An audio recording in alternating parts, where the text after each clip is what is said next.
DRG Media Group and River 92.7 are bringing you all home Oahe Zap games all season long. Tune in on the radio, listen on the app, or watch live on drgnews.com. Now, let's send it to the broadcast booth for some Oahe Zap baseball.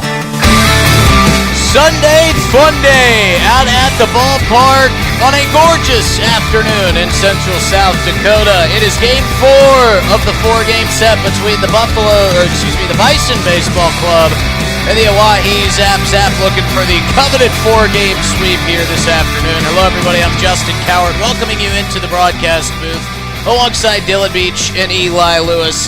It has been a good couple days for the Oahe Zap as they kick off a long homestand here in the month of July, and they have taken the first 3 games of that homestand here against their sister organization in the Bison Baseball Club.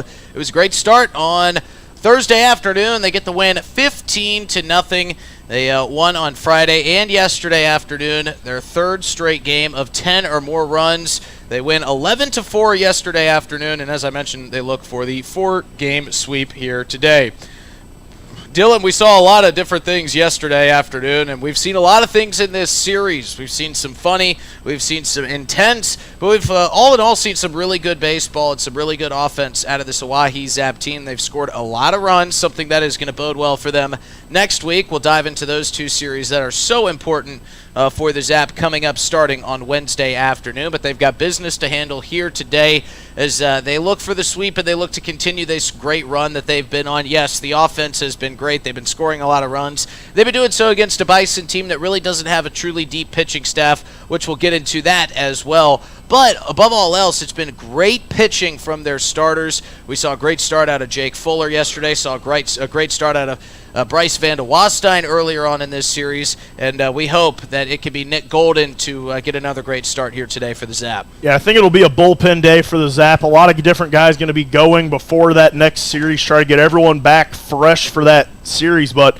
we said a few weeks ago during that Casper series, some of those games felt like must-wins just to kind of turn this season around. Well, if you're going to be in the playoffs, just about every game versus the Bison and then Hastings and Casper are going to feel like must-wins. This team's going to have to keep riding, and whenever they're going to face some more serious talent next week, they're going to have to stay locked in if they're going to try to make a playoff push. Perfect segue into next week's series against the Hastings Sodbusters and the Casper Spuds.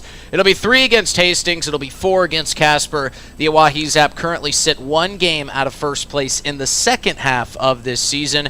And like you said, they've got to keep winning. They must win today. Yes, it's been fun at the ballpark. The Zap have had a good time. They've been playing some tricks, playing some jokes, but they've really been focused on winning, which is what they need to do if they want to make it into the postseason. And this organization, we've talked about it a lot this year. They want to continue to grow, and we saw some growth yesterday. They tied their largest total win record as the Oahe Zap. It's 16 games left in the season for them to continue to build on that, and they look to set a new record here this afternoon. But a pretty big step for this organization in the Oahe Zap that have been historically, this year, the best team that they've seen out of this organization. Yeah, certainly a talent upgrade from previous years, and the pitching has continued to improve every season, and it's really hitting their stride this year. And if results go your way in that Spearfish versus Casper doubleheader because of a rain delay last night, you could be sitting in first place by the end of the day.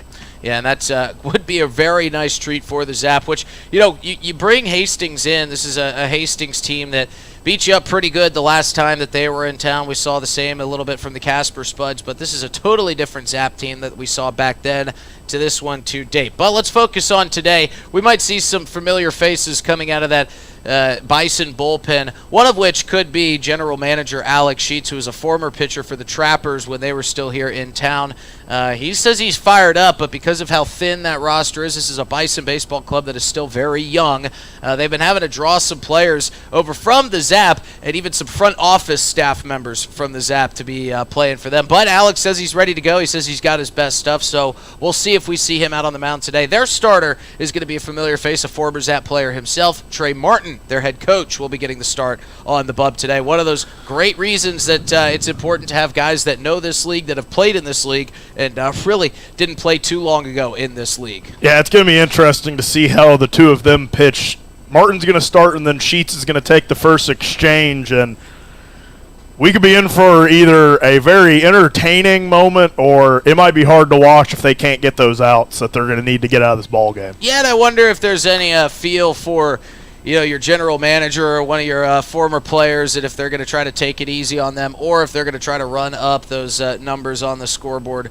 We've seen some big scoring days for the Oahe Zap as of late. We saw them score 23 runs against the Nebraska Prospects. I have imagined that they definitely have double digits on the mind today to kind of continue that streak, make it 4 days in a row, and get to a point where it feels like almost more games here at Hyde Stadium this season have been in the double digits than have not been. Yeah, it's going to be interesting. I have to assume they're going to get to double digits again today. You got Trey Martin on the mound, who was primarily a position player for the Zap a season ago, as Richard Gilmore busted a little move over there at home plate. But this team is rolling at the right time, and I don't think they're going to let off the gas just because they know who they're going to be facing on the mound today personally. Well, here's something you don't often see, the starting pitcher exchanging lineups at home plate. That is because today's starting pitcher is also the head coach of the Bison Baseball Club in Trey Martin. We'll take you through the starting lineups 1 through 9. We'll start, as always, with the visiting ball club. Before we do that, let's introduce you to our umpires. Behind the plate, as Dylan mentioned, dancing a little bit, cutting a rug down there, is Richard Gilmore. We're excited to see him back here at Hyde Stadium, a fan favorite and a broadcast favorite. Out on the base paths, it'll be Chris Dozark today, calling outs since getting some safe calls in, and hopefully he is going to have a good day here this afternoon. As we introduce you through the 1 through 9 starting lineups, we'll start with the Bison. It'll be Rhett Rogers playing second base and batting first. Sam Benz will be out in right field batting second. Gannon Hall will be DHing today and batting third. In the 4-hole, it will be Curtis Lindsay. He will be back in center field, where I think we have seen him most comfortable this series. Jaden Santiago is the newest catcher for the Bison. No, he doesn't also play for the Zap. He is their full-time catcher. They got the ability to bring him in today, so we'll get to see him behind the dish this afternoon. Louis Coca will be playing third base and batting sixth. Remy Hart will be playing first base and batting seventh. Talon Field will be playing shortstop and batting eighth. And in the 9-hole, a very familiar face to this area, a Pierre native, a great ball player in his own respect from Post State, Sutton Sunshine, getting the call up from the minors to play in the big leagues here this afternoon. Yeah, it's always a beautiful moment when you get that call up, and I have to imagine he was just buzzing on this Sunday morning when he got that call. How cool would that be to be a high school player and to be playing in Post State and to know, hey, we need you to come play against some really good college talent, and you get to do so for the local team here, the Oahe Zap. Yeah, you're playing against some guys who are at D1 colleges, some JUCO, some community college guys, and it's a chance to really prove yourself against some good talent out there today. And it's something he can probably tell his friends, hey, I got to go play in essentially a college game, and he gets to play with a wooden bat, so that'll be fun to see. That'll be interesting to see for Sutton Sunshine. A great kid, and he is very well known around this community, so it's going to be good to see him take the field today and play a little bit of left field. We'll also see if he can get on the bases. Would love to see him get a hit or two. I know he plays for the Bison technically today, but would love to see Sutton Sunshine have a good day for the Bison here this afternoon. The starting lineup for the Oahe Zap will see Jared Pugrad over at third base, and he'll be leading off today. Good to see a hot bat at the top of the lineup. Emiliano Curiel will be playing center. Good to see his speed in the 2-hole and playing out in the middle of that outfield. Ty Farwell will be behind the dish here this afternoon. We saw him check in and catch a little bit yesterday when Noah Cadina's time was up, as Jamie Habiger has kind of been splitting games in half. It'll be Garen Gledhill, the designated hitter today, batting cleanup. Quinn Ludvigsen over at first base this afternoon. He'll be batting fifth. Gavin Frazier back at shortstop. Batting in the 6th hole is something we saw yesterday, and we are going to see today, but a little bit interesting seeing him moved out of that top spot in the lineup. We've only seen that one other time throughout this season. Alex Jackson will be playing out in left field, batting 7th. Caden Bazanski will be playing second base and batting 8th. And Tyler Hoffman will be out in right field and batting 9th. We talked about Gavin Frazier and kind of getting him out of that one spot in the lineup. Jared Pugrad gets to lead off today for the Zap. But for Gavin Frazier, I'm a little bit, not perplexed, but I'm curious as to what Jamie Habiger's ambitions are with this move. He probably feels like in this series he can do some things that he doesn't normally do with his lineup, and he can move some guys and play them in positions that he doesn't normally play them in. I mean, heck, we saw Josh Porter out at first base yesterday, and I believe Wyatt Gladue playing second base towards the end of that ball game. Okay, Wyatt was at first, and Josh Porter was at second. We might see Josh Porter at first base today. You never know. We've seen a lot of pitchers out in the outfield, so Jamie Habiger is starting to try to find some different spots and see if some guys can fit in different places. Yeah, and I think this is going to be the last chance you really have to maybe move some guys around before you got to really hunker down for this playoff push. And I think I kind of like Gavin Frazier in the 6th spot. Maybe move him down, get him going again like he was really moving. And he's been incredible here lately, and after a few power hitters in Farwell, Gledhill, and Ludvigsen, he can kind of be another leadoff guy deep down in the lineup. And talking about that one spot, that leadoff spot, if there's a guy that's due, it's Jared Pugrad. He hit 2 really solid shots yesterday, 2 great defensive plays made, one by Curtis Lindsey, one by Louis Coca over at third base. So if, you know what, good things happen when you put the ball in play, and if Jared Pugrad just keeps putting the ball in play, he's going to find his way on base, and he's going to be able to fly around those base paths with that great speed. It feels like he's been getting really good contact on it since we got him here in the first game. I mean, he had that one get robbed at the warning track in his first day, and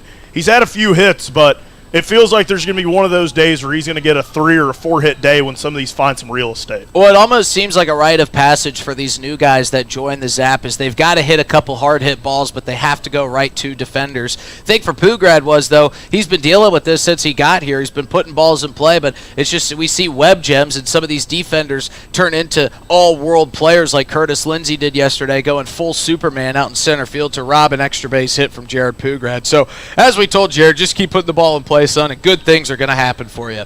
The Zap are in their home whites with Zap across the chest outlined in blue. Their numerals in white outlined in yellow and blue, making it super easy on the broadcast team to read those numbers from the back of the jersey. They got the white bottoms with the blue stripes down the side. They're also rocking the yellow caps today. And the Zap have yellow home run towels here this afternoon, so hopefully we'll be able to get to wave those things around a couple times here today. We got to yesterday with Garrett Gledhill leaving the ballpark with his leadoff home run in the first inning. And for the Bison, they are in their road grays with Bison across the chest in cursive in yellow. Their numerals are in yellow as well, both outlined in black. They've got the black caps on this afternoon and the gray bottoms with the black stripe down the side. Well, we are moments away from first pitch, but before we headed down to the mound to get this game underway, we must head down in front of the Zap dugout so we can get this day started the correct way with our national anthem. And whoever else is on there, go with her.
Well, as our PA announcer said, great job to Kaylee Tostenson and whoever else is out there with her. That was one of our best national anthems here in the 2025 season. And we are now set for first pitch as Nick Golden takes the mound. Must feel like he's got some pressure on him. It's like when you're playing in a scramble and the first three guys hit the dead center of the fairway, and then you come up to the tee, and then it's your job. That must feel like what Nick Golden's going through right now. You've seen three great starts from the guys in front of you through games 1 through 3 of this series, and now it'll be up to Nick Golden today to try to deliver another good outing for his ball club. Yeah, and if you're Nick Golden, you got to just be thinking, get 1, 2, maybe 3 good innings and then pass it off to your team. It's going to be a bullpen day all the way. You just need to be shut down for the first couple of innings. Who would you like to see coming out of that bullpen this afternoon? If you were Jamie Habiger, what strings would you pull? I feel like we need to see Hudson Ivey back out there, Aiden Johnson, and then let's get wild and get some position guys out there. Well, I won't be able to wave my home run towel as it has departed from my tape job down onto the grate below. So we'll see if maybe one fan wants to go ahead and try to grab that.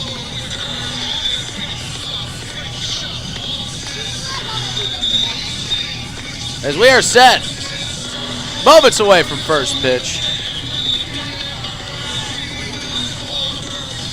Nick Golden out there getting loose. Richard Gilmore still dancing a little bit. It's going to be interesting to see just what kind of intensity the Zap team comes out with. It feels like they come out strong in these games versus the Bison and kind of settle in as the day goes on. They've had a couple of chances to send these games home in the bottom of the 6th and the bottom of the 7th. They just kind of haven't taken those opportunities the last couple of nights. So we'll see if they can jump on top of that. It'll be Rhett Rogers leading things off here for the Bison. The lefty Nick Golden coming set on the bump. Richard Gilmore says we're ready to go, and now for the ball game. And Golden's first pitch will miss high and away for ball 1. Beautiful day here in central South Dakota. A couple clouds covering up part of that blue sky, but it is just flooded with sunshine here on the diamond. Golden misses outside for ball 2.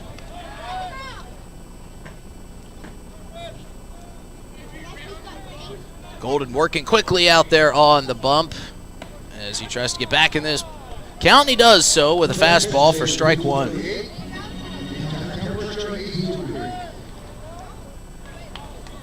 Golden working out of the windup here. The 2-1 pitch on the way. That misses high for ball 3.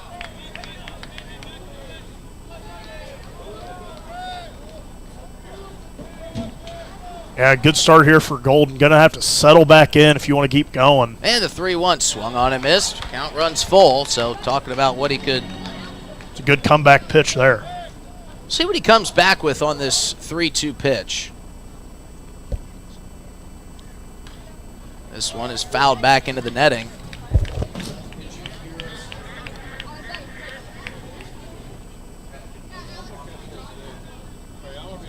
Let's see how Golden comes back. Was behind in the count. Good chance to start his day off of a strikeout. And the 3-2 is fisted down the right field line. That is going to drop in fair. So Rhett Rogers will round first and head for second. He's going to stand on the bag. A nice piece of hitting there. Good at bat, patient at bat, and he was able to reach down on that off-speed pitch that was off the edge of the plate and poke it down the right field line. So that's a good start here for the Bison this afternoon. Yeah, and you're going to have to get some early run support for Trey Martin and Roger Sheets if you're going to try to have any sort of success in today's ballgame. So that'll bring up Sam Benz, the lefty. You know, the Bison would love to get a run or two on the board here in the first inning, apply a little bit of pressure, and create a little bit of space before we see Trey Martin out on the mound for the Bison. Golden looking back quickly at second, and this one is belted. Deep into center field, backtracking is Curiel. He's going to camp under it and make the grab for the first out, tagging and heading to third, and in there standing is Rhett Rogers. So a productive out there for Sam Benz.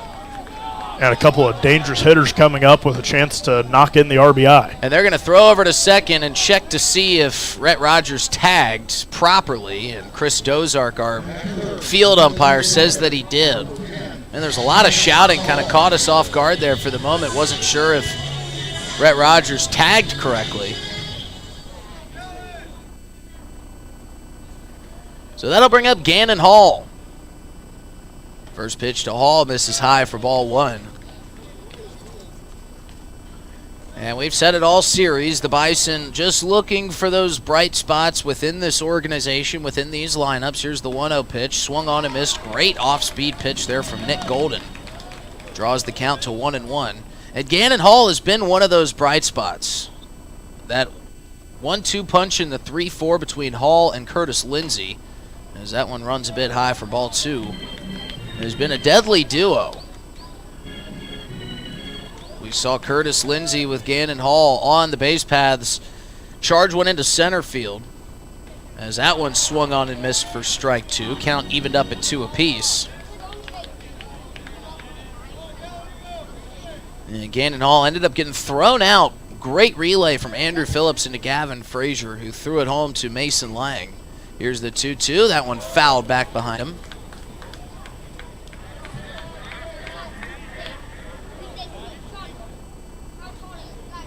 Eli Lewis is ready to wave that home run towel today. I was asking him a question about our audio, and he quickly handed me his home run towel. Who's not excited to wave that around? He wants somebody to wave it. The 2-2 pitch will miss high and away. So now another 3-2 count for Nick Golden. Golden Cubs set. And the payoff pitch is lifted high right behind home plate. Ty Farwell shedding all of the gear, looking straight up into the sunlight, and makes the catch for out number 2. There is a pretty staunch breeze coming in from center field back towards our direction. We're set up along the first baseline back behind the home team crowd. Just waving that American flag ever so softly out in right center field. Another beautiful day for baseball as that brings up Curtis Lindsey. First pitch to Lindsey is just a bit high for ball 1. Lindsey started this series over at first base, and then he was moved out to center. While he looked good at first, he really looked comfortable out there in the middle of the outfield. Here's the 1-0 to Lindsey. He fouls that one back over the fencing behind home plate, and that'll bounce out into Capitol Avenue. Made a couple spectacular catches and spectacular plays out in center these past 2 games that we've seen him out there. He did end up getting moved to first base yesterday, later on in that game when they made a whole host of defensive adjustments. Lindsey lifts this one high up into the blue skies. That one will curl over the top of the Zap dugout foul.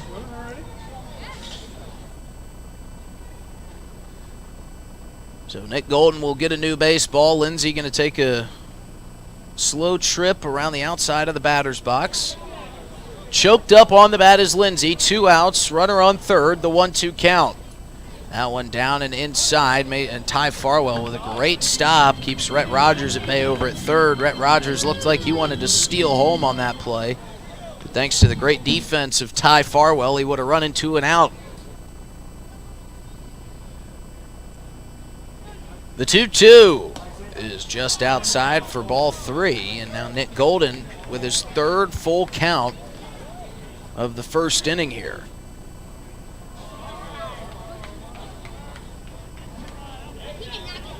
3-2 pitch on the way to Lindsey. Swung on and missed for strike 3. So Nick Golden gets himself in a little bit of trouble as Rhett Rogers starts the inning off with a base hit. He gets all the way around to third, but a strikeout of Curtis Lindsey will retire the side. We'll stay right here for our first inning Fiber Fact, as always, brought to you by Venture Communications.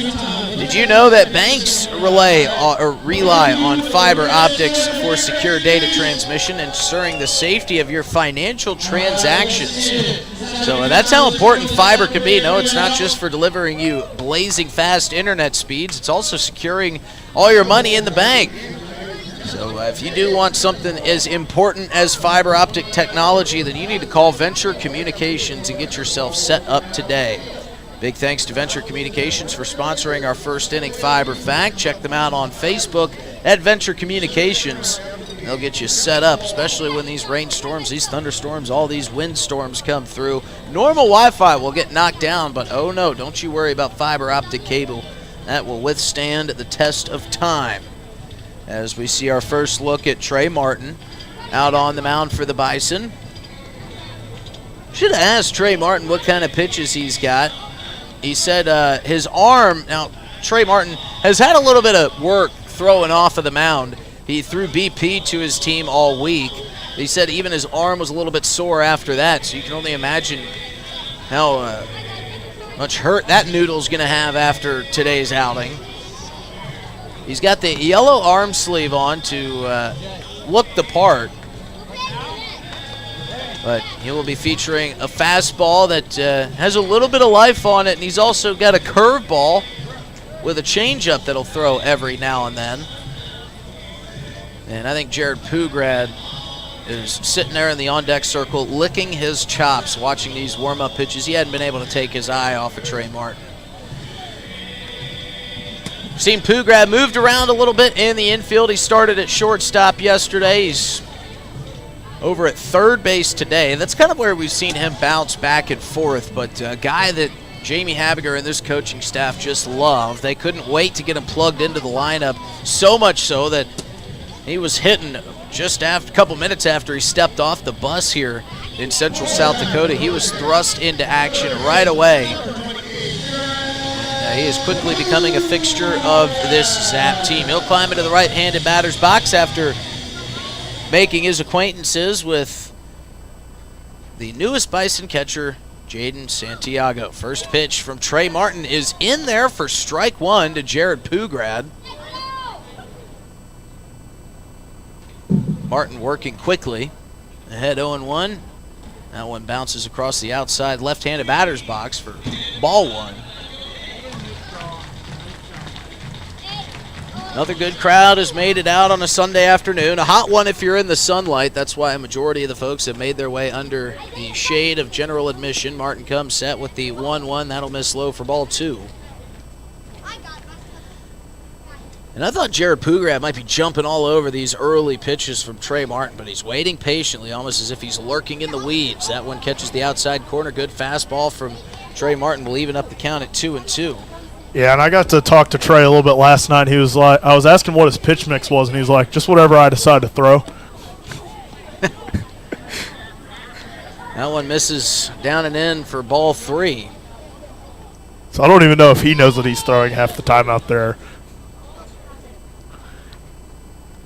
Here's the payoff pitch to Pugrad. Good patient at bat from Jared Pugrad, and he earns the walk. Pugrad didn't even have to lift the bat off his shoulder. So Trey Martin started him off with a strike.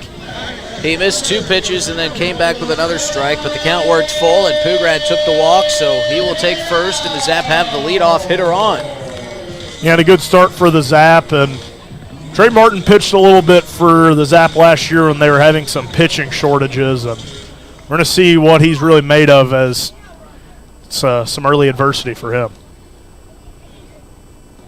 This will bring up Emiliano Curiel, and he takes ball one outside. I wonder what the message was from the Zap coaching staff. From Jamie Habiger and Devin Skelton to their hitters. This one's going to bounce in the chest plate of Santiago. Good stop, keeps a fast runner, and Pugrad put it first. It's a 2-0 count. Wonder if they said, you know what, just don't swing. I was about to say, through 1.5 batters, I think the message is don't lift the bat off your shoulders. Don't swing. Let him exhaust himself so we can face our GM. As Curiel ignores that, pokes one out into shallow right field. That's going to drop for a base hit. So a little excuse me base hit from Emiliano Curiel. Now has runners at first and second, and that'll bring up Ty Farwell with a chance to do some damage. Nobody out, no score here in the bottom of the first inning. Both teams with one hit. Yeah, if Ope was a hit, that'd be it right there. Just squeezing it in the outfield right into no man's land. And that's been a dangerous part of the ballpark all season. Just teams have not been able to cover that spot of Hyde Stadium. Well, it doesn't really look like it until you really take a peek, but that right field corner has a lot of room as Farwell will take strike one on the inside corner. A good fastball there from Trey Martin. There's a lot of ground to cover for that right fielder. And they often kind of, favor the corner in that warning track more than they do just behind second. Pugrad is off and running for third. That pitch is bounced into the chest of Santiago.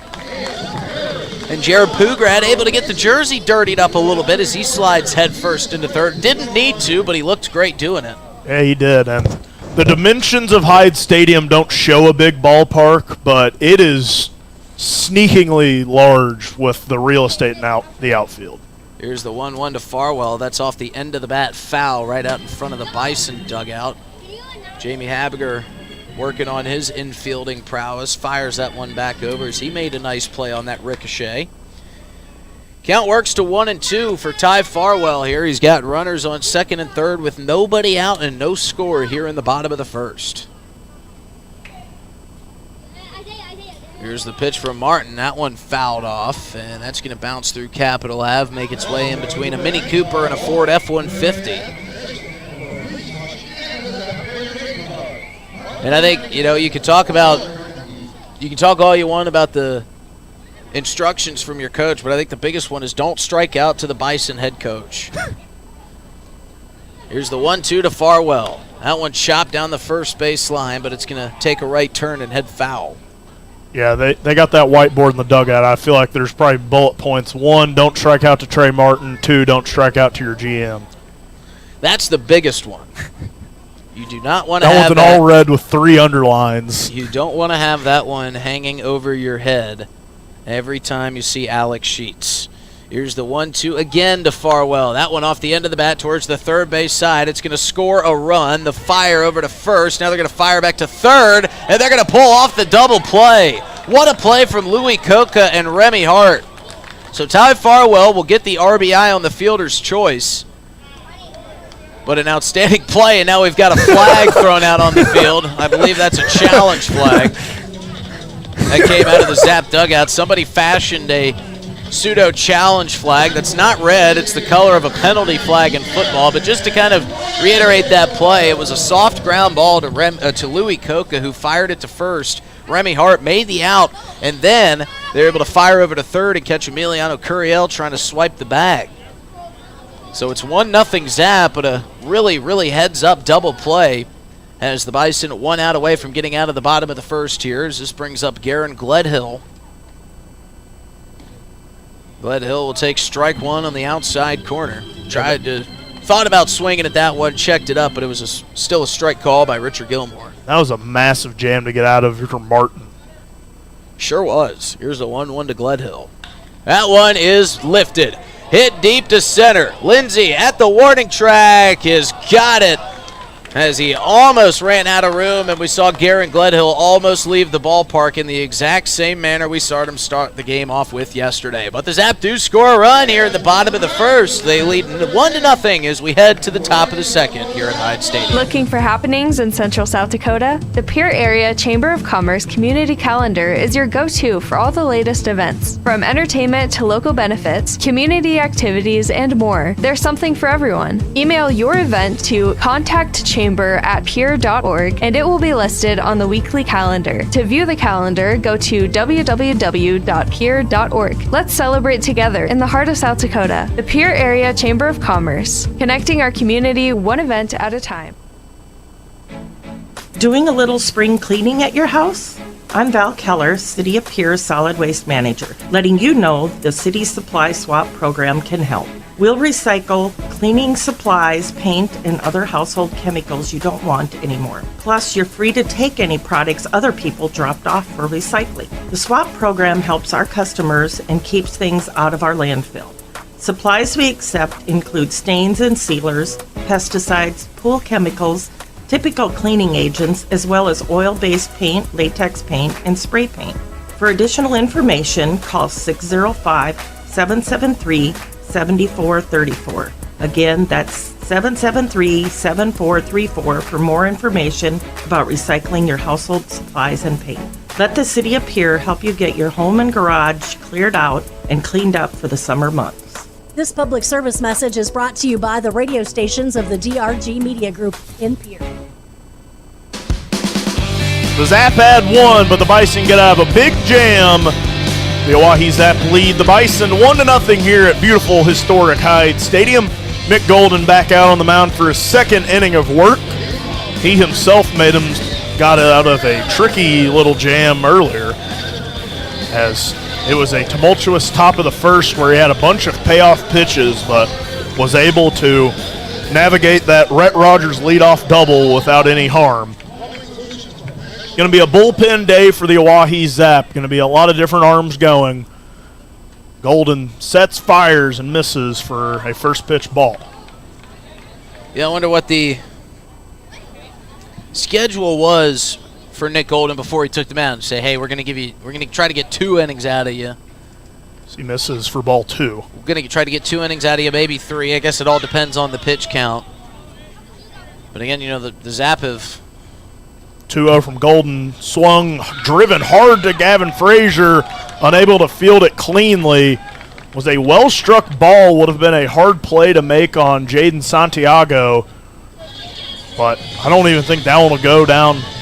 Scorekeeper has it as an error on the scoreboard. That was going to be a tough play to make, but I think that one will go down as an error. I think it should. He got to the backhand pretty cleanly, but he slid to it. I'm not really sure if he had to slide on that one, and he just couldn't get it out of the glove in time. So Golden has a runner on, and that ball is belted towards left. That one is going to get out.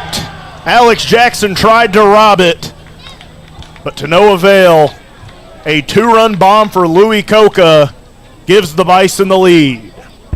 Something we've seen a lot of here in the last couple games for the Bison. They can certainly leave the ballpark, and that's what's tough about getting an error behind that home run. If you're Nick Golden, yes, you gave up the home run, but it would have been nice if it was just a solo shot. And that's what's tough about being a middle infielder or a corner infielder. As that one fired in there for strike 1. When you make a good play, but you can't complete the play, and it goes down as an error, you kind of kick yourself knowing that it should be tied at 1-1 instead of 2-1. That one misses low for ball 1. Katie Acosta, the analytics intern, put that one in as a hit. Scoreboard at Hyde Stadium reads it as an error, so we'll leave it up to the viewers at home to decide. As that one chopped back towards Golden, fielded cleanly and tossed over to Ludvigsen in time for the first out of the inning. So a good play there from Golden to get the out himself and get one away. Yeah, and back to the hit/error, whatever it's going to end up being totally scored as. I think for Gavin Frazier, he's played in this organization long enough and played enough games that he should be able to shake that one off, realize there's a lot of baseball left to be played here this afternoon. Fouled away off that third base line, and it's a very talented middle infield, but everyone is human and makes errors from time to time. We saw a couple of them last night, but this is a very talented group. Yeah, and kind of, the same thing with Pugrad yesterday. He made some uncharacteristic errors, but he bounced back later in the game. The 0-1 chopped through the middle. That one a well-struck ground ball from Talon Field. Gets a 1-out single. And you just have to see if Gavin Frazier can do his best Pugrad impression and just try to wipe it clean, come back, make some more spectacular plays out in the field with the leather. And now for the Bison, they're starting to get into a little bit of a rhythm here in this series. We're seeing them start to kind of open up the book a little bit and find some more things as we expected. It's so funny. It feels like just yesterday we were talking about game 1 of this series and being in the pregame show and talking about the growth that we could see out of this team throughout the series. Golden tries the pickoff on field, not in time. We talked about, hey, we might see some growth from just game 1 to game 4 for this Bison squad, and we certainly have seen that. Certainly have, as Golden tries the pickoff again. The Bison have been steadily improving during this series, and right now they hold their first lead of the season. Golden comes set, fires that one off the plate for ball 1. Just about ran into the foot of Sonnenshine. Sonnenshine. You're more familiar with the area. Yeah, I don't want to get that one wrong. No, that's okay. That's okay. It's a very unique last name. Sonnenshine at the plate. That one misses for ball 2. And it was kind of a weird day in the infield. We've talked about some of the phantom hops some of these balls will take off the infield. Pugrad had about 3 plays that all looked like they were going to skip differently, and then the third one he made an outstanding throw to first. Sonnenshine swings through that one for strike 1. Yeah, he's got a cannon on him, doesn't he? Yeah, it was a softly hit fly ball that he had to charge and fire on, and I talked to him after the game, after he got hit hit by a pitch as Sonnenschein skies that one to the shallow part of right field. Ludvigsen giving chase and making the play for the second out of the inning. I got to talk to Pugrad because he got hit by that pitch in the knee, and I was like, "You going to be bruised tomorrow?" And he was like, "Yeah, I think my arm's going to hurt too. I threw that ball really hard. That one kind of hurt." I was a little bit taken aback by how quickly that one made it across the infield. It was crazy. But yeah, you go back to those crazy hops that this infield takes. Pugrad was kind of the victim of those yesterday. We see a lot of it happen over at third base too. Some weird hops in this infield as Golden tries to pick off field once again. Well, the some of the issues that arise are kind of the change from grass to dirt, and on some of those softly hit balls. 0-0 from Golden, misses for ball one. They have some really weird and funky spin on them too, so you marry that with some of those little ditches and random peaks and valleys of this infield, make for some tough ground balls that are anything but routine. 1-0 from Golden, runs inside for ball two, and if you combine top spin on if you get over top of a ball with an uneven infield, that is going to result in some crazy hops that we have seen this year. 2-0 from Golden, swung on, driven towards left. Jackson sizing it up, settling under it and making the play for the third out of the inning. But the Bison get their first lead of the season. They lead the Zap 2-1. Hey, it's your phone talking. Yeah, your phone. You know, that thing you're constantly picking up and poking around. Listen, when you're behind the wheel, would you please give me a break? You'll have plenty of time for your TikToks and, I don't know, texting your friends after you put it in park. Distracted driving, friend, no joke. One quick text or social media peek can cause a crash, and hey, I don't want any part of that. You got someplace to be, and trust me, I'll enjoy the downtime. Brought to you by the South Dakota Office of Highway Safety and its station. Dunes Golf is celebrating their 30th anniversary this summer. They look forward to seeing old friends and new acquaintances on the driving range and on the course throughout the summer. Play 9 or 18 holes, pay by the round, save with a punch card, or become a member for unlimited play. Dunes Golf is a great location for group outings or a summer play day. Call 605-223-2525 or see golfdunes.com, just 1 mile north of Fort Pierre on Highway 1806. Dunes Golf. Thinking of travel, Pierre Regional Airport offers nonstop flights from Pierre to Denver. From there, you can fly anywhere. Book to your destination and check bags through on United, Delta, or American Airlines. 1-hour flights on 50-passenger jets to Denver, then connecting to your destination. Save travel time and money, avoid the crowds, and free parking when you fly from Pierre Regional Airport. Skip the drive. Fly from Pierre Regional Airport.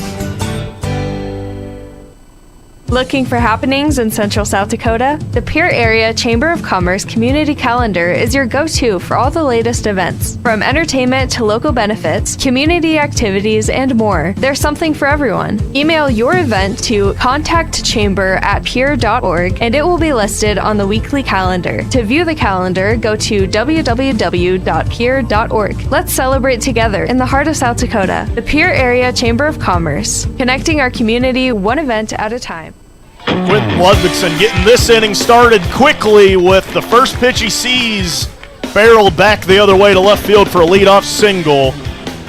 As we see some very kind kids trying to get Justin his home run hanky back. Not only one, but two that he threw up here. The only problem was they fell apart midair, and now we're back to square one with my hanky being on the grate. Probably even arguably a worse spot than what it was already in. I'm trying to figure out if this thing is strong enough to hold me if I were to climb down and grab him. It's not too long of a drop, Justin. You could do broadcasting without broken legs. Gavin Frazier chops that one foul. That's right. I do them without broken legs now. Yeah, well, I'm saying you could do them with broken legs. You do this from a wheelchair. It'd be hard to get you up into the press box, but... Well, we actually have had one of our play-by-play guys, Darren Boyle, who, if you're from Central South Dakota, you got to know Darren Boyle. He broke his ankle. 0-1 for Martin, runs inside for ball one. And, if he weren't such a big name in Central South Dakota and around the state, then he would have had issues. But every venue he went to with his little scooter and his leg kicked up, he was helped around by the teams. 1-1 driven from Gavin Frazier. That one drifting back towards the warning track, falling into the glove of the left fielder, Sunshine, for the first out of the inning. Sunshine looking pretty comfortable out there here this afternoon. Yeah, with the How sun, cool is that for that is him awesome. to come up and play against some college, a college player himself in the future, I'm sure, but I imagine his butterflies were probably up a little bit. Really cool opportunity for him to throw on a different jersey and mingle with some of these college guys, probably learn a couple things about the college game and what he can work on. Jackson watches a first pitch strike. But they put him to work early and made a nice play out there and left. And maybe even a future tryout to maybe be on the Zap one day. 0-1 here to Alex Jackson. Swung foul into the netting for strike 2. Who knows? He might even get his arm tested out here this afternoon to see if he can throw a couple pitches. All hands on deck. Here's the thing. He has a fresh arm, so. I respect Trey Martin for stepping up and toeing the rubber here this afternoon. And I don't mean this in a disparaging way, but 0-2 skips in the dirt. He looks like his arm was sore when he took the mound here this afternoon from throwing BP. I mean, that's what he told us. But, he does look like he is throwing it with everything he's got. And we're in the bottom of the second. 1-2. Ludvigsen runs on it. Oh, great Sliding in, a great throw from the newest member of the Bison, Jaden Santiago, throwing Ludvigsen out, and there wasn't probably a lot of velocity for Martin to deal with to get that ball quickly to the plate, so an excellent throw from behind the plate from Santiago. Yeah, he was, and with ease, and that'll warm you up to your new teammates pretty quickly. A nice little gun down out at second base. If you can do that regularly, it'll be nice to have. That one misses. The count runs full at 3-2. See if Alex Jackson can get a 2-out rally going. Now nobody on base for the Zap. Trailing for the first time in this series. Feels like for the first time in a home game for a long time. The 3-2 runs inside and catches Jackson on the leg. And for Trey Martin, I wonder if he went out thinking to himself, how cool would it be to get the win here today as the head coach and the pitcher. And now, I don't think he kind of imagined that he would have a lead at some one point in this game, but he does. And now maybe that could deliver some much-needed adrenaline for him to kind of go deeper into this ball game and stay away from getting the Zap GM out there on the mound. The 0-0 to Bazanski, swung on a miss for strike 1. This is the first Bison pitcher to be dealing with a lead this season. They've had a little bit of run support here and there, but feel like the Zap have been striking early and often and getting these games to big margins early as Martin misses low for ball 1. Martin pitched a few times for the Zap a year ago. The ERA wasn't all that pleasant, so I'll refrain from mentioning it, but there's a couple of outings for him last year and some dire times. That one, a nice chop to him. Martin firing to first. Bazanski, a soft chop to Trey Martin, anything but routine. But he's reminding everyone at home that he's a position player with the throw. A nice play to end the inning. The Zap can't answer back. They trail 2-1 here at Hyde Stadium. Thinking of travel? Pierre Regional Airport offers non-stop flights to Denver. Starting August 1st, book your destination at United.com. With United Mileage Plus, you can save more by earning miles when you fly from Pierre Regional Airport. 1-hour flights to Denver and the world beyond. Avoid the crowds, avoid the drive, and enjoy free parking when you fly from Pierre Regional Airport. United Airlines in Pierre starting August 1st. Skip the drive. Fly from Pierre.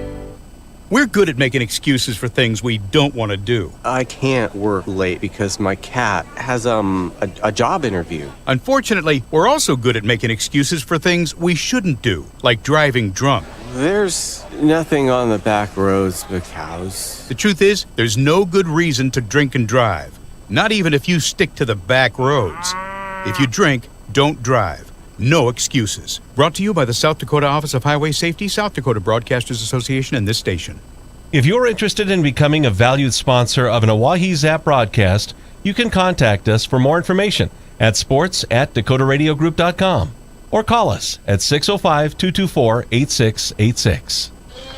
Hey Zap baseball fans, it's Justin Cowart reminding you that if you're interested in a podcast that's sports and only sports, then you need to check out Players Perspective. We have athletes from the Central South Dakota area come on and talk about their careers, talk about their coaches, and so much more. You can find it wherever you find podcasts by searching DRG Media Group or on drgnews.com. Now, as we come back to the announcement of the Bolt Race, Charles from the South Dakota Special Olympics team, the Pierre Wildcats, comes up victorious as we head to the top of the third inning with myself and Dylan Beach.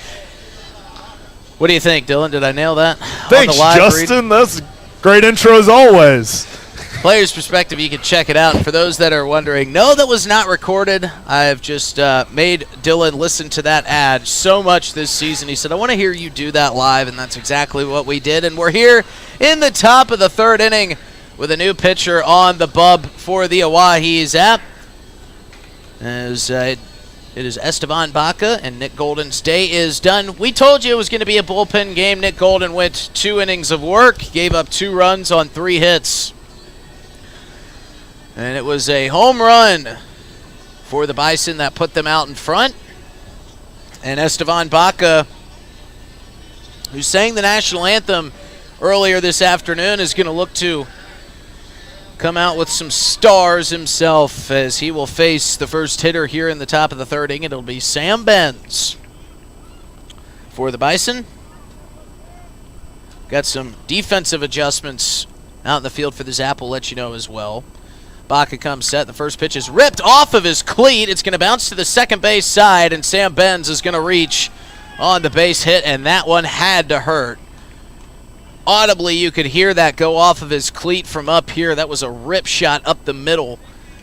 As Esteban Baca was trying to jump out of the way, but knowing the competitor that Esteban Baca is, he might have been trying to block that with his foot. As Gavin Frazier and that middle infield surely is quick, but I don't know if they would have been able to get to that one had he been able to make it through. Out in the infield, Alex Jackson is now in right. Tyler Hoffman has moved over to left. Devin Skelton out to check on Esteban Baca, and that is not the ideal way to start your outing, I would say, for Baca, who just came out of the bullpen. He's going to get a couple warm-up pitches to make sure everything functions all right. He looks over at Devin Skelton, gave him a nod of approval, but Devin Skelton doesn't buy it yet. He's still out on the mound. Looks like that one caught him in the left foot on the outer part of that cleat. And hoping that everything's all right. Such a sociable guy, and Esteban Baca. You never want to see any injuries, but I hope he's all right there. And he came up to such a great walk-up song today. So that'll bring up Gannon Hall.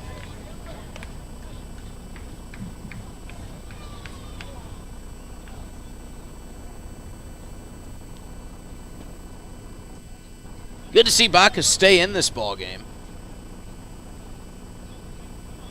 Big swing and a miss by Gannon Hall for strike number 1. 2-1 leader for the Bison in the top of the third.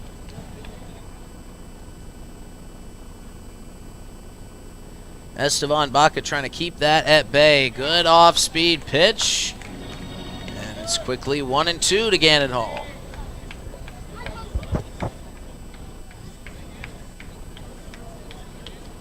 Short lead over there for Sam Benz at first. Now he fakes the steal, and this one's going to be poked down to shallow center, and that's going to get down for a base hit. Gannon Hall just reached the bat out there, got it off the end of the barrel, and dropped it right in between and out in front of Tyler Hoffman and Emiliano Curiel. And with Curtis Lindsey coming up to the plate, this is a dangerous spot with nobody out and a power hitter stepping into the right-handed batter's box. Yeah, a couple of unfortunate situations there for Esteban Baca. Catches the one off his foot, and then just really kind of weak swing, giving a base hit to the Bison and quickly working in a jam. That one misses outside to Curtis Lindsey. Good block there by Ty Farwell to keep everybody at their stations. I wouldn't necessarily say it was a weak swing. Yeah. It was more just weak contact it was that kinda ended up dropping in. dropped into that no man's land. It wasn't a weak swing, but it was kind of just a odd hit. This one fouled off by a guy who has never seen a weak swing in his life, and Curtis Lindsey. This guy is built for baseball and built for power. Huge upper half for Curtis Lindsey. And we saw some of that power early on in this series, but with that big body, he's still got good speed, often running and taking third as Sam Benz. He will slide in, no throwdown from Ty Farwell, and Sam Benz had third base stolen before Esteban Baca even started his delivery. He was closer to third than he was to second when Baca released that pitch. And this lineup's really starting to click for this Bison team. It was a lot of Hall and Lindsey, but now everyone else is starting to contribute as well. Lindsey chops that one down the third baseline, but foul. Jared Pugrad gave chase.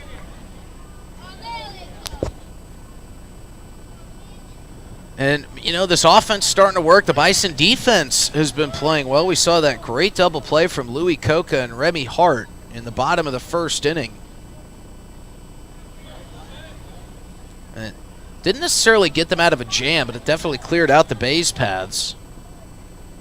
As Lindsey swings and misses at that one for strike three. So that's a big out for Esteban Baca. It's the second out here in the top of the third inning. And that will bring up Jaden Santiago.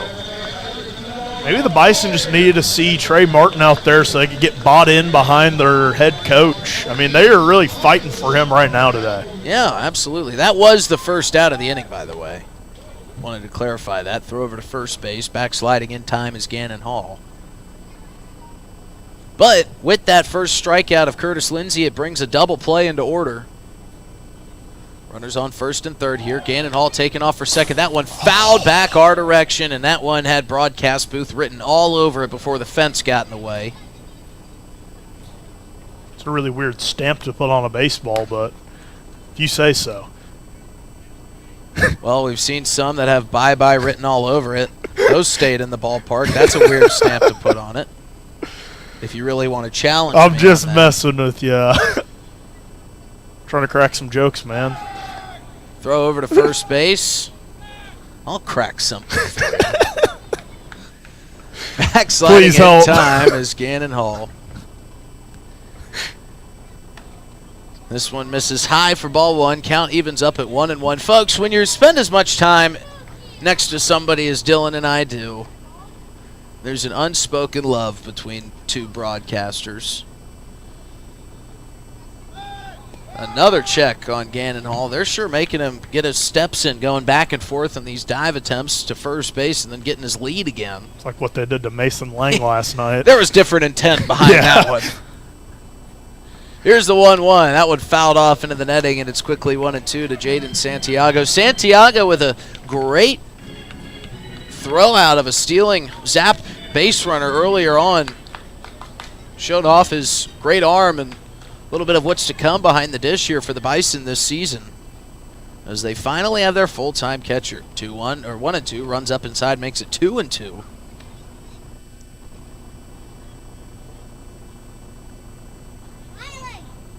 That breeze still just kind of staying steady. Another pickoff attempt of Gannon Hall. And again, he's backsliding safely. Esteban Baca really trying to keep that double play in order. The 2-2 is swung on and missed for strike three. Jaden Santiago goes down swinging. And it is back-to-back strikeouts for Esteban Baca after he put two runners on. And that will bring up Louis Coca. Coca hit the two-run shot earlier on. And now he's got a chance to do more damage here with runners on first and third, but there are two outs, and he's behind 0-1 as Esteban Baca peppers the outside corner with a fastball for strike one. See the pilgrimage to the beer cart starting after Santiago went down. He was the beer batter. We didn't hear Brooks Cartwright start as beer champ, but the folks knew it anyway. Another check on Gannon Hall over at first base. And believe it or not, you guessed it, he's back safely. Here's the 0-1. That one catches the outside corner, and it's 0-2. And this would be a huge, huge out And a huge, huge escape for Estevan Baca should he be able to strike out or just get the out of Louis Coca here. He's ahead 0-2. We'll see what Ty Farwell draws up for him.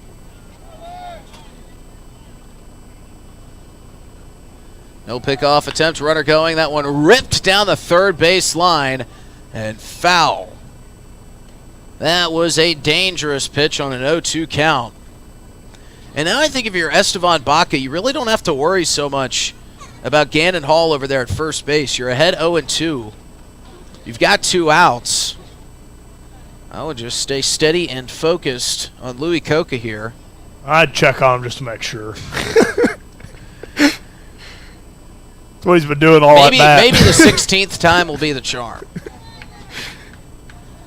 Here's the 0-2, way high. Farwell fires down to second, and that is not going to be in time. And Dylan Beach breathing a sigh of relief. That was a close one. As Caden Bazanski saved that one from going into center field, which would have brought Sam Benz home from third. I guess an A for effort, but let's keep our focus on the hitter here. The 1-2 pitch from Baca. Up and in, ball 2.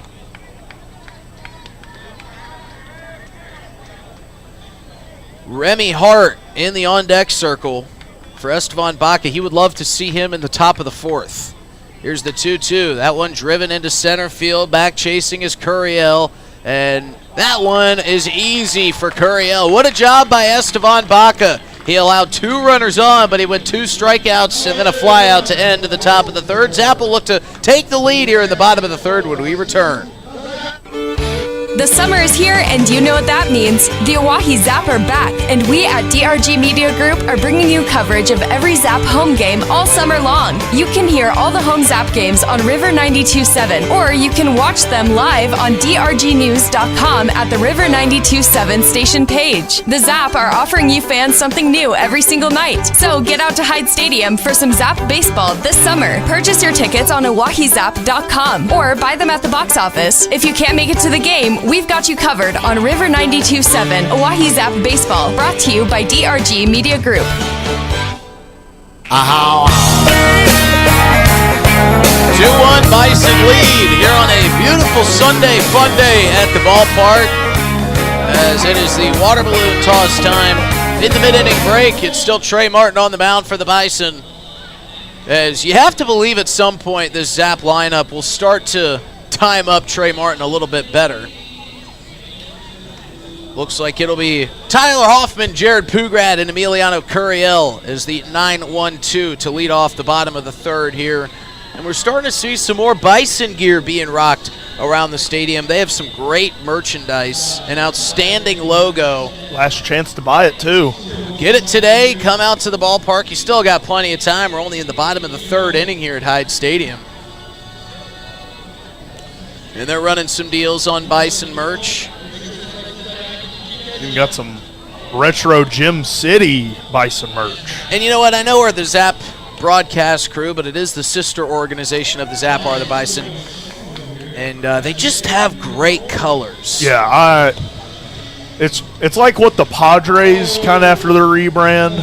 It's just some good color schemes. Yeah, think the brown and yellow that the Padres rep out in San Diego. It's very similar to that, but a great mascot and just some great shirts, some great gear. And there's a shirt over there that I've got my eye on that I might have to Which one? Break the wallet out on the way out of the ballpark today. It's got the Bison across the chest and the Bison holding the bat.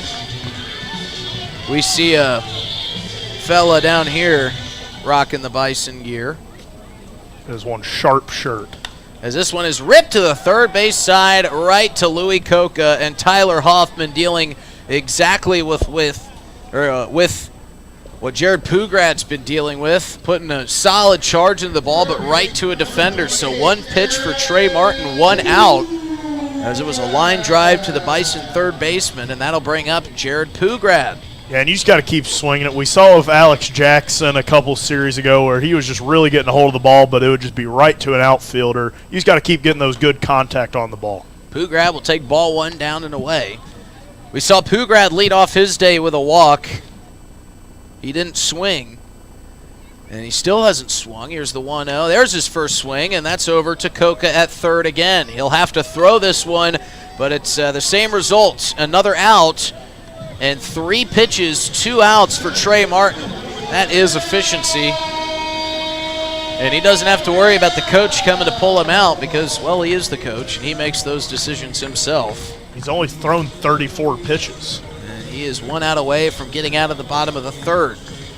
Zap took a lot of pitches in the first 2 at-bats, and it's kind of felt like they've gone away from it since. Well, they might feel like they're timing him up better. Here's Emiliano Curiel, who swings, and not sure if he fouled that one or if that one just kind of broke and got through the vision box of Jaden Santiago, but that hit Santiago in a very unpleasant area, I will say. Here's the 0-1 to Curiel. That one down and away for ball 1. And Emiliano Curiel must not have played a lot of catcher in his lifetime, because usually when that happens to a catcher, it's customary to call timeout, step out of the box, fix your batting gloves. Here's the 1-1. That's off the bat of Curiel. Over to third. Louis Coca has been busy here in the bottom of the third inning, but it will be the third out as we will keep it right here. And actually, you know what? We're going to step away quickly. We have just welcomed in Josh Porter to the broadcast booth. We're going to run him through all the rules of the broadcast. We'll be back in about 30 seconds as we will be joined with Joshua Porter to talk a little baseball here on River 92.7. The summer is here, and you know what that means. The Oahe Zap are back, and we at DRG Media Group are bringing you coverage of every Zap home game all summer long. You can hear all the home Zap games on River 92.7, or you can watch them live on drgnews.com at the River 92.7 station page. The Zap are offering you fans something new every single night, so get out to Hyde Stadium for some Zap baseball this summer. Purchase your tickets on oahezap.com or buy them at the box office. If you can't make it to the game, we've got you covered on River 92.7 Oahe Zap Baseball, brought to you by DRG Media Group.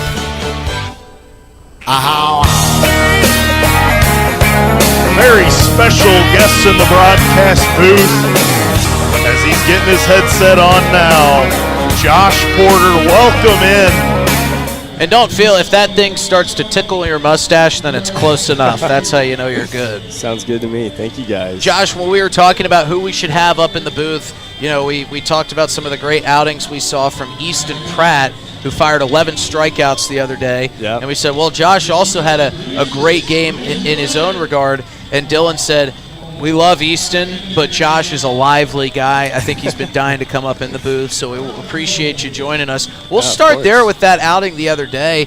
And, you know, you pitched great, had a bunch of strikeouts, but Easton Pratt, the guy who pitched in front of you, 11 Ks, that almost doubled his season high of 6 from which he had earlier on in the season. But what's been going on in that pitching room as of late? You guys have been just throwing gems, and especially not only the starters, but out of the bullpen as well.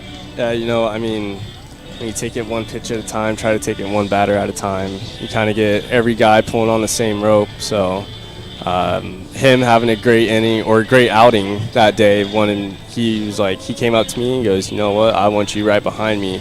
Go shut these dudes down. So, you know, just had to break out the 5-6 pitches that I have, but able to get it done. So, I mean, being able to just constantly stay within the zone, stay within yourself on the mound, kind of know where you're at, base yourself, and just be able to be you and the catcher the whole way through. I mean, you kind of get a lot done, so it's a lot of fun out there all the time. Is that a little bit, I don't want to say nerve-wracking, but is that something that goes through your head as a relief pitcher of, man, the guy in front of me, the starter, just pitched absolutely outstanding. I really got to keep this going. Does that bring your nerves up at all as a relief pitcher, or do you just kind of go out there feeling free like, hey, he kind of laid some really good groundwork for me? One second.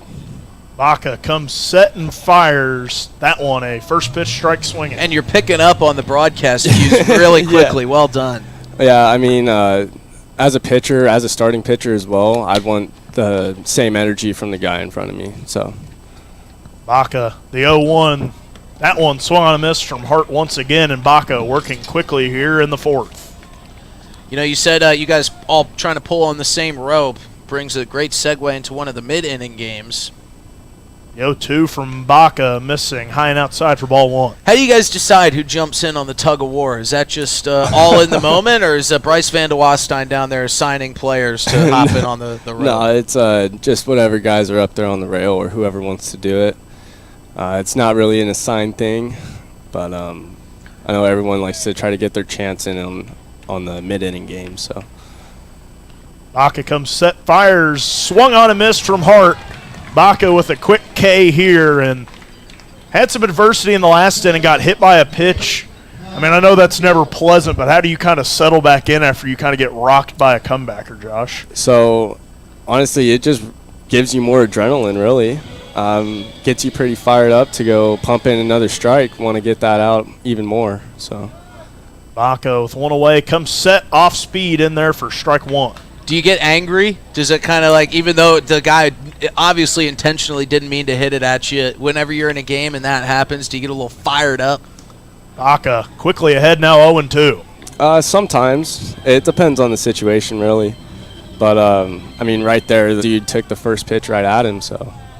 The 0-2, off speed, a stay-alive swing there from Talon Field, fouling it off.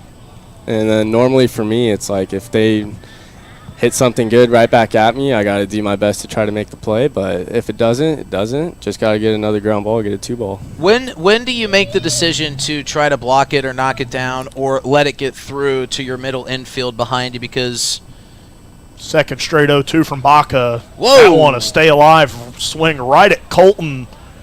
He's the bat boy for the Bison today, and he looks the part. He's not wearing his Zap gear anymore, but some quick reflexes to get out of the way of that one. Colton, a pure Wildcat athlete, and now playing part of the Bison bat boy today. But, you know, it's always a decision of, I should have let that one go through, should have let my defense make a play, because you never know where that ricochet is going to go. But sometimes I'm sure you can feel like you let it go through, and then it gets through to center field. The 0-2 off speed, driven to second. Fired over in time. Bazanski fielding that one cleanly. Firing over to Ludvigsen for the second out of the inning. You know, sometimes it's really just all about how the ball's hit, how hard it's hit, and especially for me, like what pitch I just threw. Like if I threw an off-speed pitch and it gets hit right back at me, normally it's not going to be hit very hard. So I know I'll be able to have time, and then beforehand I'll look at my infield. Baca comes set, moving quickly in this inning, getting another first pitch strike. And I'll check where they're at. If I got my shortstop or my second baseman playing kind of close to the bag, I'll let it go. As that one in there for strike two, and Baca working extremely fast this inning. But normally I'd want to make every play I can. Baca comes set and deals. That one in there for strike three. Sun and Shine goes down looking. It's a 2-strikeout inning for Esteban Baca. And we'll keep it right here to keep talking here to Josh Porter. Josh, you might not be able to leave if we keep having innings like that. You might be a good luck charm up here in the booth. All right, I know. Let's just put up some runs. Yeah, well, let's get some offense going against the Bison. Well, it may still be. Yep, it's Trey Martin still taking the mound. But back to kind of playing defense as a pitcher. We saw with the Hastings Sodbusters the last time they were here, this defense having some trouble fielding bunts. Small ball is something that you don't often see, but what have you guys kind of worked on to try to, get out in front of that if the next time you see Hastings come in and they say, hey, this worked last time? It looks like there was definitely some struggles with the defense on some of those softly hit balls and some of those bunts. Is that something you guys worked on in practice? So a lot of times we don't really practice, but at school, everyone that I know of on the pitching staff, we all go through bunt defenses with our school, so we all have a pretty good plan of what we should be doing, especially our defense that's out there. They all know their roles in a bunt play. So, being able to just try to get the out quick, communication is probably the biggest thing. But, just one of those things kind of goes back to day one of the baseball fundamentals. Yeah. Now, this is a very crowded catcher's room with Ty Farwell, Mason Lang, Noah Cadena. We've even seen some other guys back there behind the dish. Is there one guy that you feel like you work pretty well with or work better with as a battery? I mean, I've thrown to all three, and I love how all three of them catch. And there's not really one that stands out. They're all three great catchers. Got to show my love to them. Well, we'll let him know that you are a big fan of all of them. Vince Polizzi's listening right now. You got any words for him? Come back. The 0-0 to Farwell skips in for ball one. Hi, Vince. He said to watch what you were saying because he was tuned in. So yeah, I know. We won't tell him what you had to say about him before you threw the headset on. We'll keep that quiet. 1-0 to Farwell. Swung on a miss for strike one. And, Josh, we're not going to beat around the bush. You're a pitcher, but you've played right field and second base the last couple of games. How did that come to be? Was that you going to coach? Was that coach coming to you? Or how'd that kind of work out? Farwell awaiting the 1-1 from Martin. Swung the other way. That one drifting. Is it going to get down? That one will get down. Sun and Shine tried to dive for it. Ty Farwell going to be in second standing with a leadoff double. Yeah, it's one of those things where it's like, you're up by quite a lot. And you've got family here too, so yeah. Was that kind of, hey coach, look, I've got a couple people that I'd like to see me play some different positions. Sometimes, but yeah, I was like, hey, I'm a good defender, let's give it a shot, let's see what we can do, and ended up making the game-winning play or game-ending play. A game-winning? Yeah, a game-winning. That was a game winner. Give yourself the credit there. Gledhill awaits the 0-0 from Martin. Watches a first pitch strike, and we saw Estevan Baca get a couple of plate appearances. You going to be firing to get one of those if we get a lead today? I mean, I'm hoping. Took some swings in the cages beforehand, but swing looks pretty good, so we'll see. Gledhill waiting the 0-1, watches that one skip in for ball one. So a bit of an opportunity to maybe get some more runs on the board for the Zap here, trailing 2-1 in the bottom of the fourth. Nobody away, Farwell on second. When was the last time you got a live at bat? I got to think about that. You can think on that. 1-1 to Gledhill, skips in for ball two. Santiago quick to keep Farwell over there at second. So last time I got an actual live at bat in a game was June of 2023. Okay. And in that at bat, I had broken my hand. So. Oh. Ooh.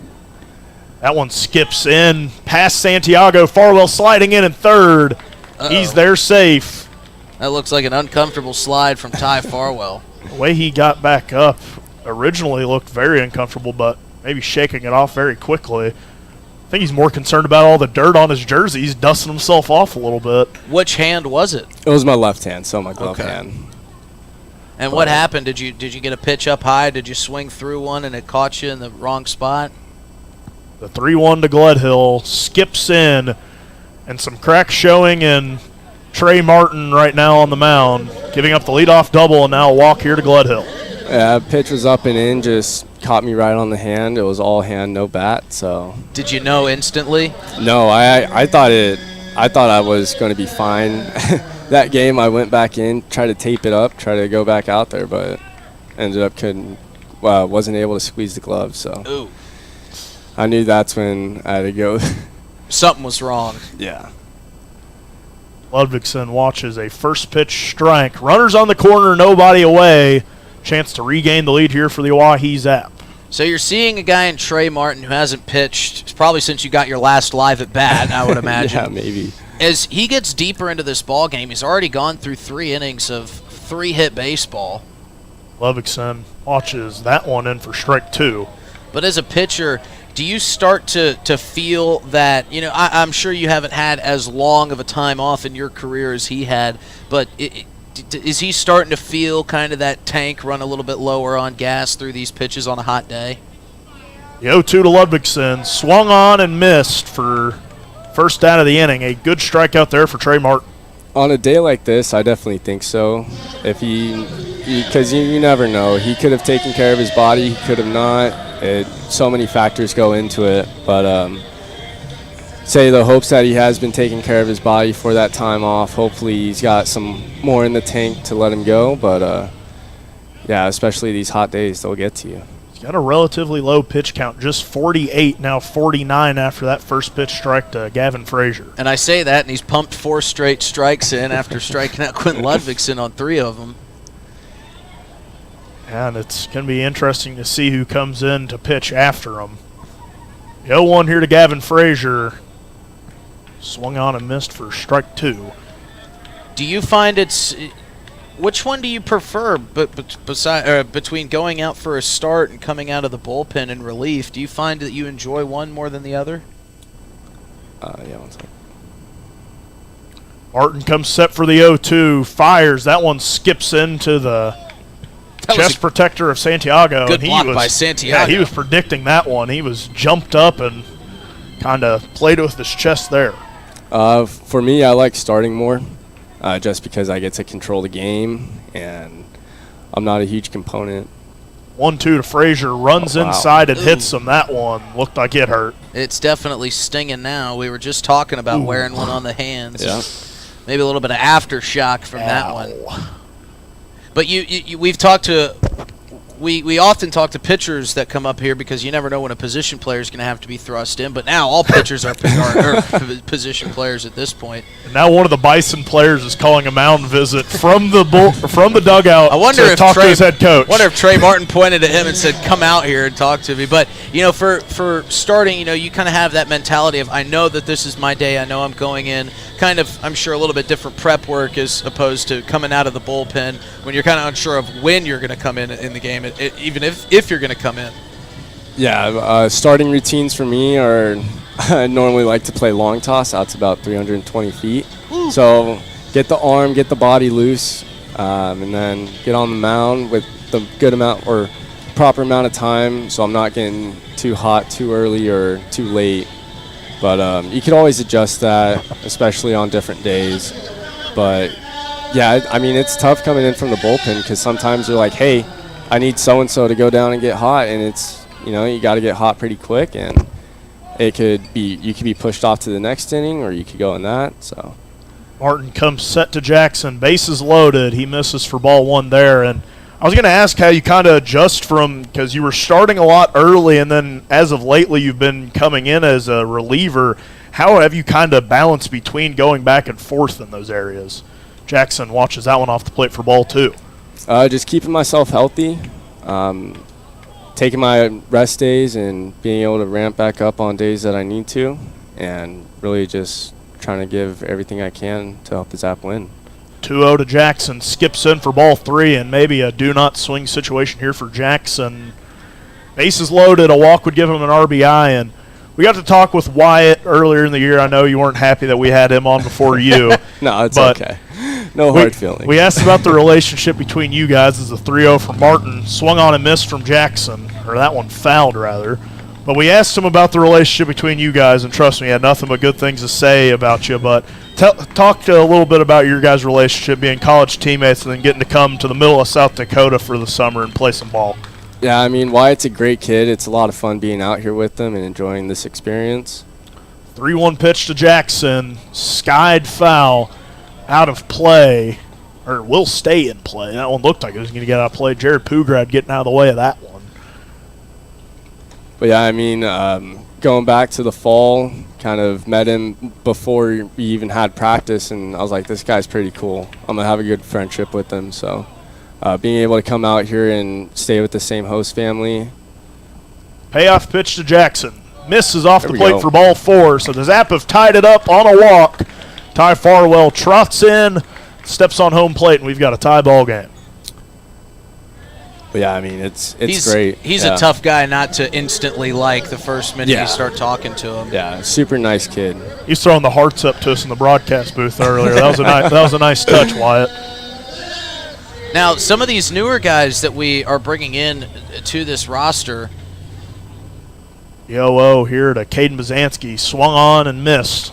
Good off-speed pitch there from Martin. We see a lot of new faces. Tyler Hoffman, a familiar name to the Oahe Zap fans, but newer to this season. Jared Pugrad, another guy that's come in. Connor Hammonds, not exactly new at this point, but newer. 0-1 to Bazanski, fouled off for for strike 2. But do you feel like these new guys with the kind of the camaraderie that this team has built just kind of come in and slide right in? I mean, we saw Pugrad. He was thrown in pretty instantly into the infield, has found his spot pretty comfortably. But do you feel like it's pretty easy for these guys to get comfortable? 0-2 to Bazanski, misses low for ball 1. Yeah, 100%. I mean, we have probably one of the greatest team chemistries in this whole league. And so everyone, like I said earlier, everyone pulls on the same rope. So, I mean, it's a lot of fun having the new guys out. 1-2 to Bazanski, misses off the plate. Especially getting to know them and all of that. But, yeah, there's some great guys out there. Now, have you been told that you represent or look a lot like a certain MLB player? Martin sets up for the 2-2. Swung that Sky might the other way. That one might get down. Coca making a basket catch. What a play. Gledhill thought about tagging, but then remembering that he's injured, staying there at third. I have not. Who do you have in mind? So you guys look at him and tell me, does he not look like Brewers outfielder Christian Yelich to you guys at all? Maybe a little bit. Maybe if you shave the mustache. Yeah, I was about to say the mustache I think what's throwing me off there. Trying to get you in a hitter's mindset. It's the same, like, maybe face shape. I do think the mustache is what's throwing me there. I don't know. I tell Dylan he looks a lot like Rosie O'Donnell. 2 away for Tyler Hoffman. Base is still juiced for the Oahe Zap. I also get Rosie every now and then, too. Martin missed for ball 1. Roger Sheets still yet to warm up for the Bison. That one runs inside, catches Hoffman, so former teammates, a bit of a clash there as Gledhill will come in to touch home plate and give the Zap the, oh my goodness, the 3-2 lead. You know, I know you're not much of a hitter, and you've talked about that. You feel like you can step in and hit at any time, so we'll let Jamie Habiger know. But one of the things that Pugrad's been dealing with is he's been making great contact with the ball, putting him in play. It just seems like every time there's a great play being made on the defensive end. Yeah. Yo-O to Pugrad, misses off the plate for ball 1. And as a baseball player in general, what's the mentality of, you're going up and you're making great contact, you're putting balls in play, but you just can't seem to break through? Is that just a keep swinging, keep playing type of situation? 1-0 in there for strike 1. At that point, it's really, you just got to tip your cap. I mean, if you keep executing good swings, it'll eventually fall. So, Pugrad watches that one in low for ball 2. But yeah, if they make a great defensive play, there's just nothing you can do about it. You put your best swing on, and you just got to wear it, and then be ready for the next one. That's really it. Bases loaded, 2 away for Pugrad. Chops that one towards field, throwing to second, just barely getting the out in time. Gets the third out, but the Zap strike back, getting 2 runs to give them a 3-2 lead here at Hyde Stadium. And Josh, we've heard this a lot from not only the guys that have joined us in the booth, but also from some of the players just talking with them in passing. But we saw a huge crowd here yesterday at Bark in the Park night. How fun is it to be, kind of get ingratiated into this community? 1, with your host family, but 2, the people around. And how much fun is it to play in front of these crowds here in Central South Dakota? It's completely different. Everyone here in this city is really just all rooting for the Zap, and we're pretty much, I don't really know how to explain it, honestly. But it is a lot of fun playing in front of big crowds, most definitely. You do at times get a little bit nervous, per usual, but other than that, you kind of learn how to deal with it, and then you go from there. So. And I'm sure, Look too. at all these guys. It is so loud, I can barely even hear you right now, Josh. We got Estevan Baca as the on-field host right now. This is some incredible stuff. We're going to have to get back to what you were just talking about, but that was some electric stuff in the GA section. The Long Branch Loud led by Estevan Baca. The air horns, all the players out there, that was some good stuff. But you get to play in a lot of different venues, a lot of different environments, and I can't imagine that anything feels more comfortable than playing here at Hyde Stadium. It's a great ballpark with a great backdrop. As Hudson Ivey, one of the more grounded pitchers in this staff, will take the mound in relief as we see the end of the day for Esteban Baca. Now he moves out into the crowd to... I was about to say he was just on the bump, and that was how we realized he got taken out. Well, we heard him sing the national anthem yesterday, and now he's, after his relief pitching, he is firing up the crowd, giving some high fives to the fans. But this is, I don't know, I've seen some of the road ballparks, but this definitely feels like one of the more comfortable ones to play in. 100%. I mean, it is great field, great background too. I mean, how can you not really be that excited to be able to toe the rubber or step between those lines when you got the state capitol literally right across the street? I mean, it's an amazing view. So. And then you get the rolling hills behind you. It's just a beautiful, beautiful ballpark here at Pierre, South Dakota. Well, Josh, we know we got to get you back down to the dugout, but quickly before we let you run, this team is making a playoff push as of right now. Big couple series coming up against Hastings and Casper. You know, this is a young Bison team. Definitely feels like games that you should win in these because of how hot your offense has been, how good your pitching has been, and a young, early team in their season. But these two series coming up big next week against Hastings and Casper. These are big games for your playoff push. It's kind of going to be the make or break time. What's kind of the mentality of the team before you guys head into these two series? And do you feel like this team is playing its best baseball right now? I most definitely think we are. We're playing together as a team on both sides of the ball, offensively and defensively. We're getting good swings off when needed. Pitchers are coming in, throwing quality innings back left and right. So hopefully we can just keep that ball rolling. We're kind of got a good momentum going on, especially with the last couple wins. As Ivy will face off at the top of the lineup and delivers a sidearm strike number one with a good fastball. But yeah, if we just take it to him early, score early and keep scoring throughout the game and play well defensively, I mean, we could come out on top. So. We've been doing a lot of that lately as the 0-1 is lined down the right field line but turns foul. And, Josh, we've made it a tradition as we've said goodbye, asking who we need to have on next. What are some names that might need to come up to the broadcast booth here soon? Well, I have no idea who's already been up here, so. We have Wyatt, Thorne, recurring guests. Hudson Ivy, Ponciano. It's been a lot of pitchers. Oh, yeah. Bob Habiger, even Jamie was up here. And another pitcher, and Alex Sheets has been up. Here's the 0-2 from Ivy. That off the plate for ball one. Honestly, I really have no idea. I think any of the guys down there would maybe love Coach to come Skilt up here. Maybe, yeah. That one, we might need to get the bleep button ready for this. I'm sure we have him up. Here's the 1-2 from Ivy.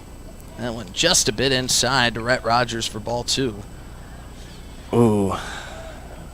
We need at least one name before you go. I know. I'm thinking. Take your time. Take your time. You're welcome to stay as long as you'd like.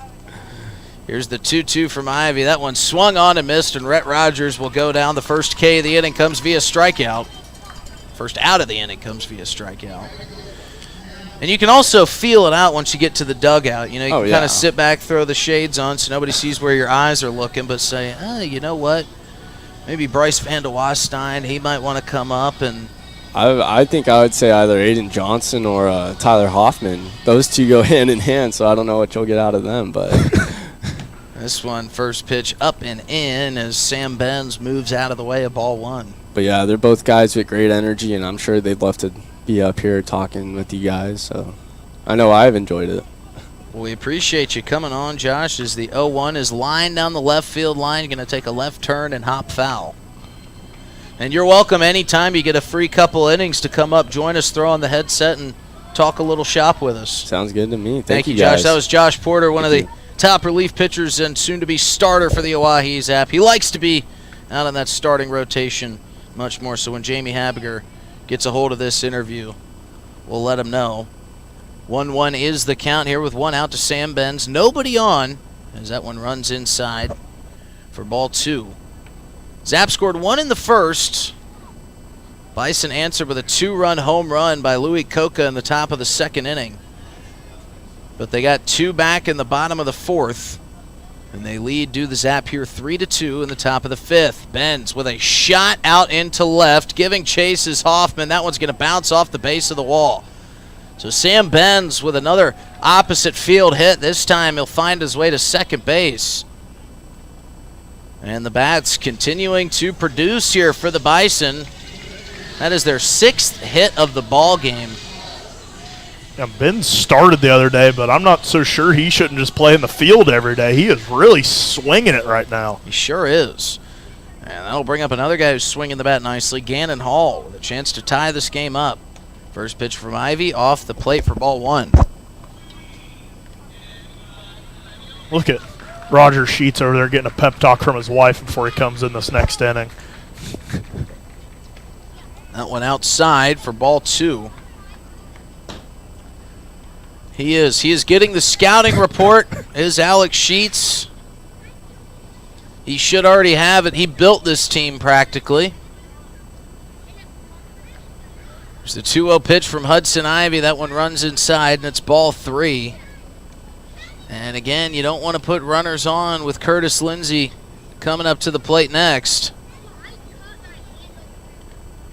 See if Hudson Ivy can get back in this at bat. The 3-0, there's strike 1.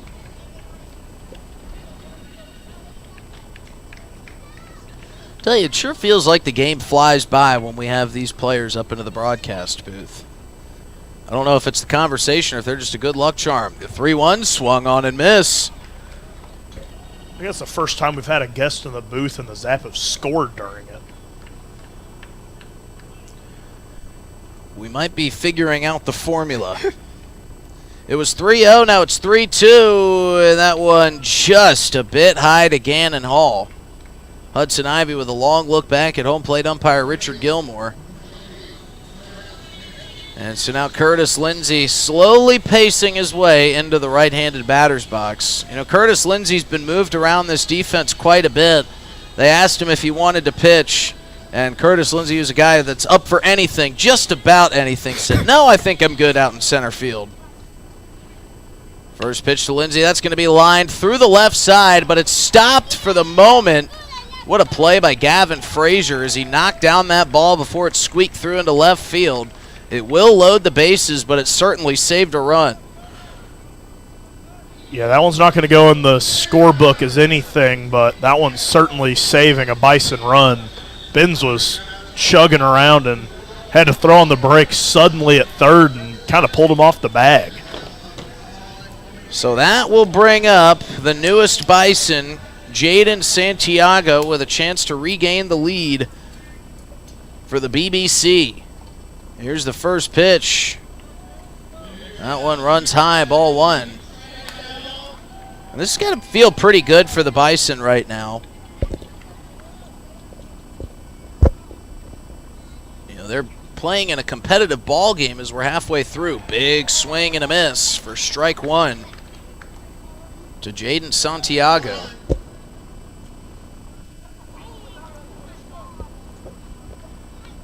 You know, they understand that they're a young and new team as the 1-1 runs off the plate for ball 2. But it's still no fun to go out there and kind of get pieced up by your opponents. So the Bison, being in the midst of this ball game, certainly are having a little bit more fun than they've had in games 1 through 3 of this series. Bases loaded. Here's the 2-1 pitch. That one way up and in on Santiago, and now it's 3-1.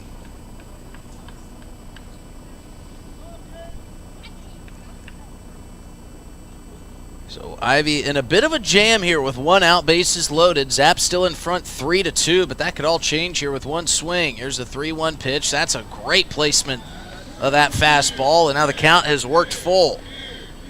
And this is the beer batter today.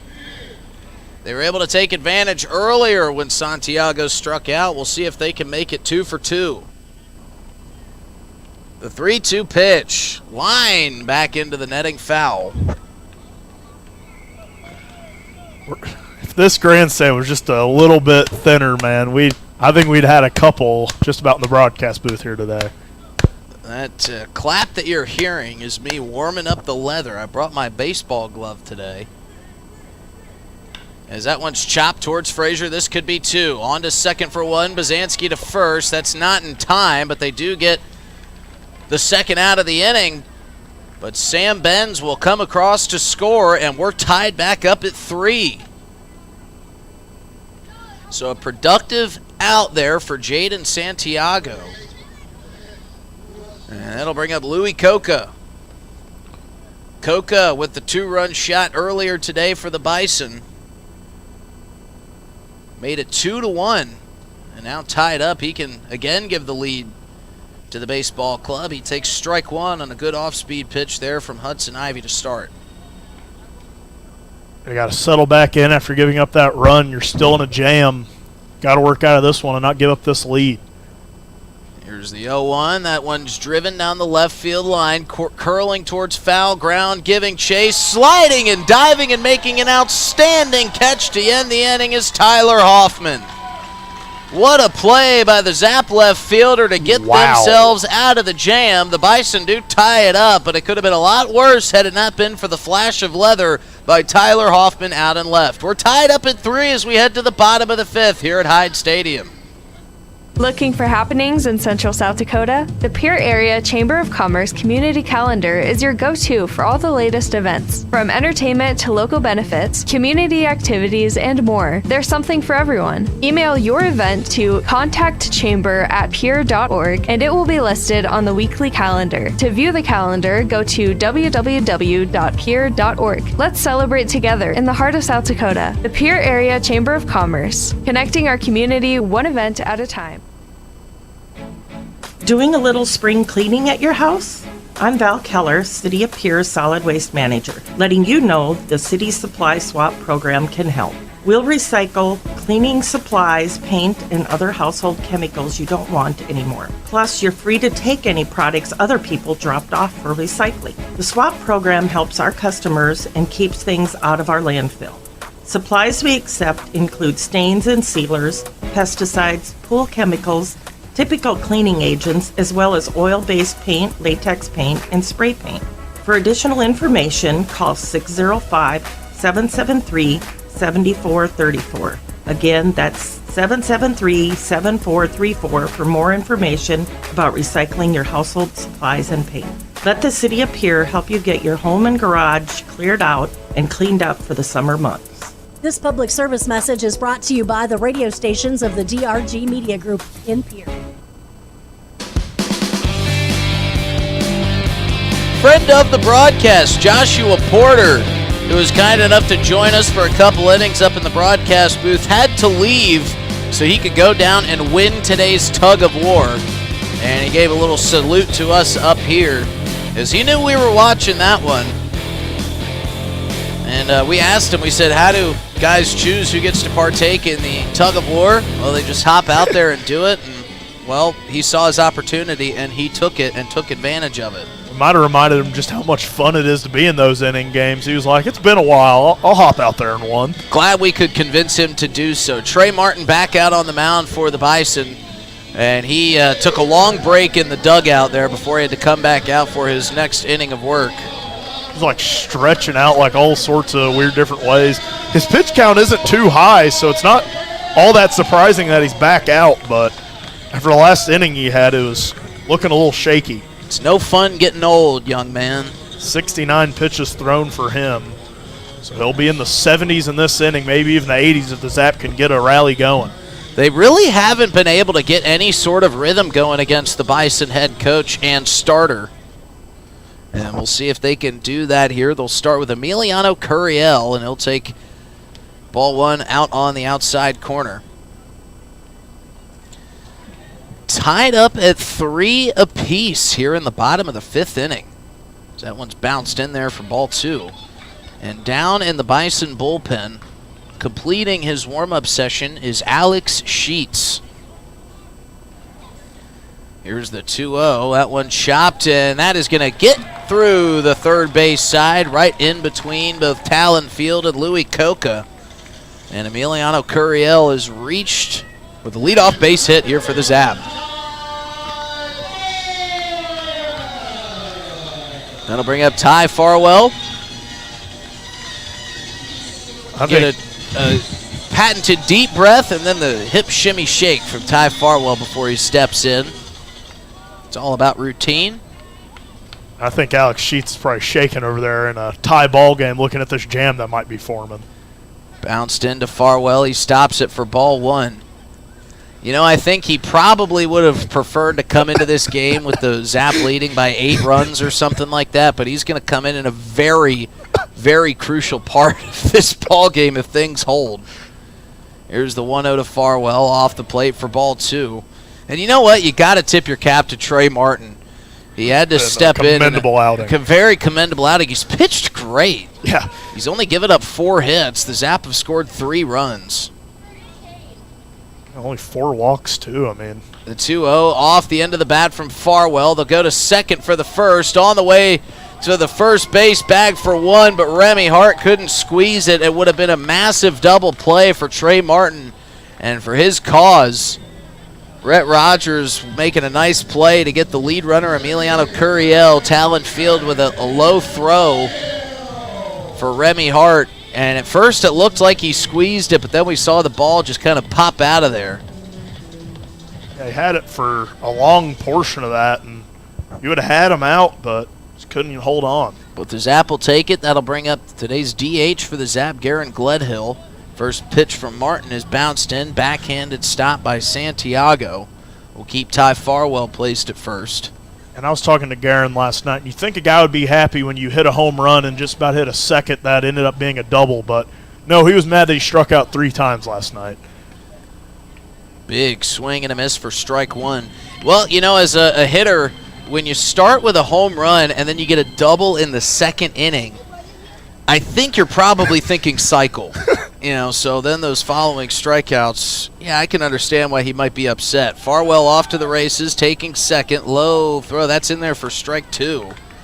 Garen Gledhill with a long look down at the dirt. He's still shaking his head, can't believe it. But as Richard Gilmore told us, it's not where it comes into the glove, it's where it crosses the plate. So Gledhill behind 1 and 2. 1 out, Farwell on second after the steal. And the pitch is driven high into the blue sky into center field. Lindsey coming in, still on the move, makes the catch for the second out.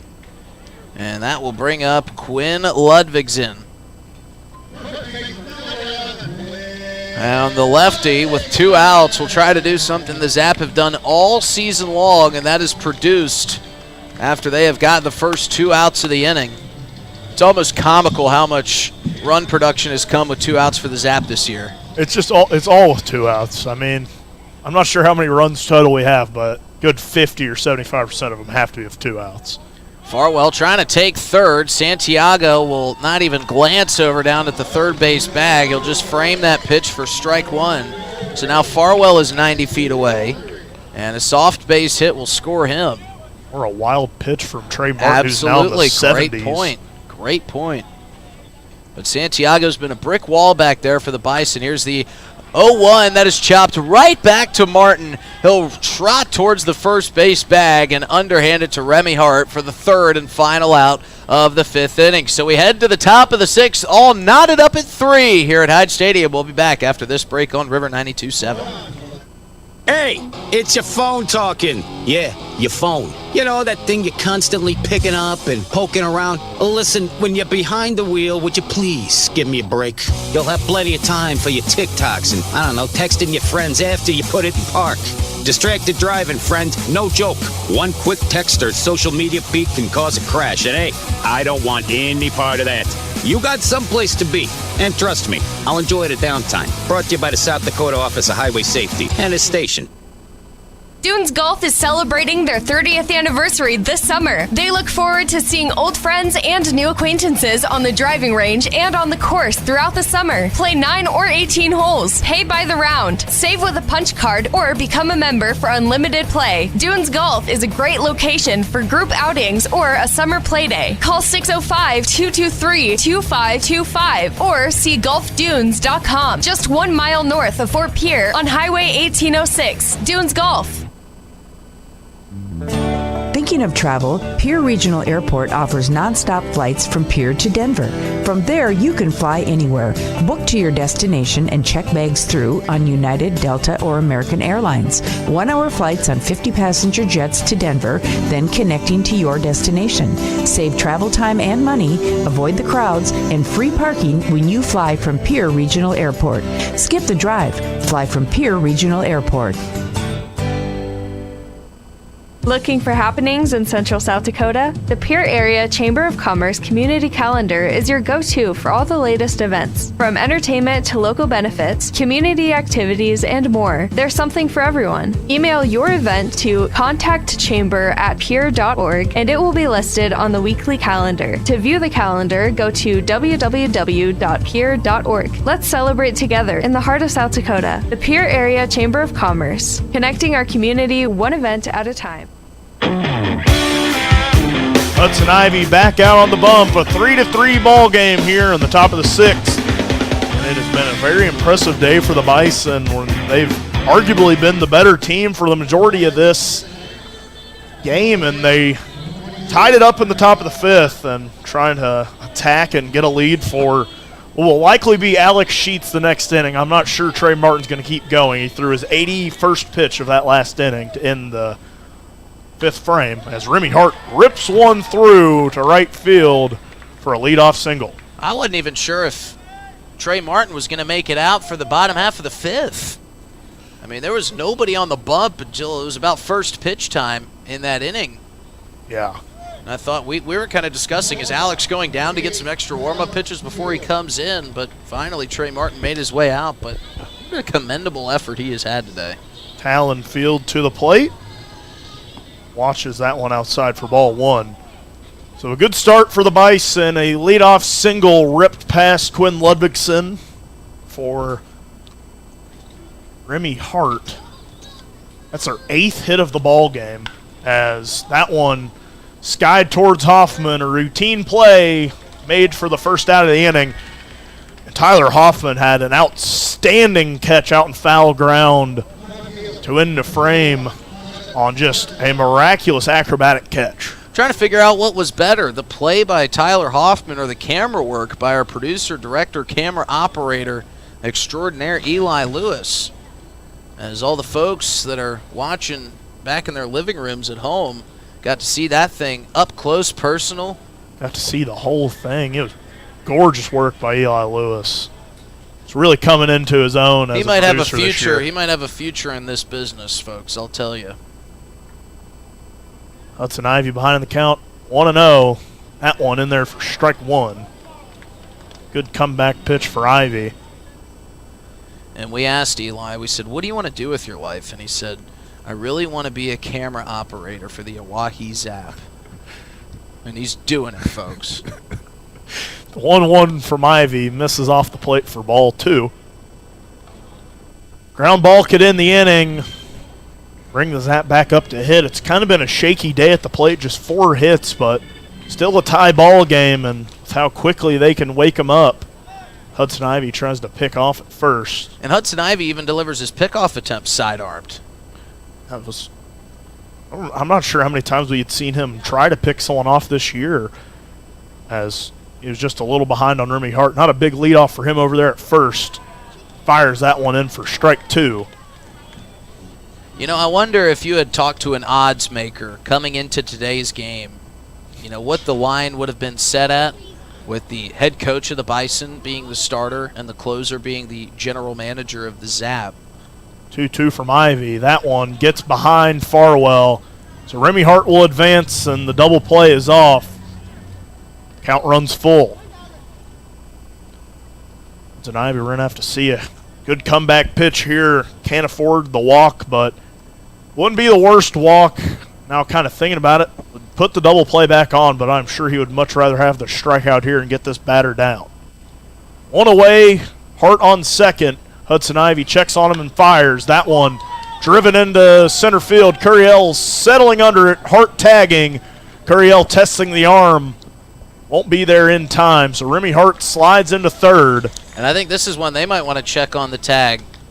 He is out. That's right. Remy Hart left too soon. Heads up play by the infield of the Zap. And a great job by Jared Pugrad and Caden Bazanski working together. I kind of kept an eye on Remy Hart there to make sure that he had left on time, but Remy Hart, maybe not the fastest runner for the Bison, certainly cut it close, but a great job there by the Zap. And they get the double play in one of the most obscure ways we could probably see. Yeah, they will certainly take that. We will be right back as Trey Martin trots back out on the mound for his 6th inning of work.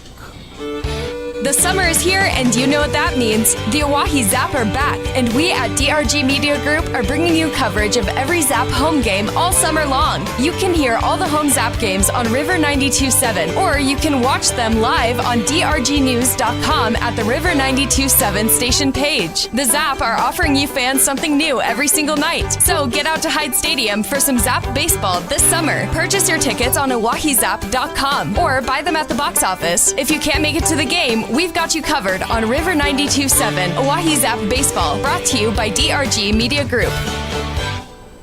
81 pitches and continuing for Trey Martin. He said he was sore from throwing batting practice. He is going to need a lot of ice at the hotel here tonight.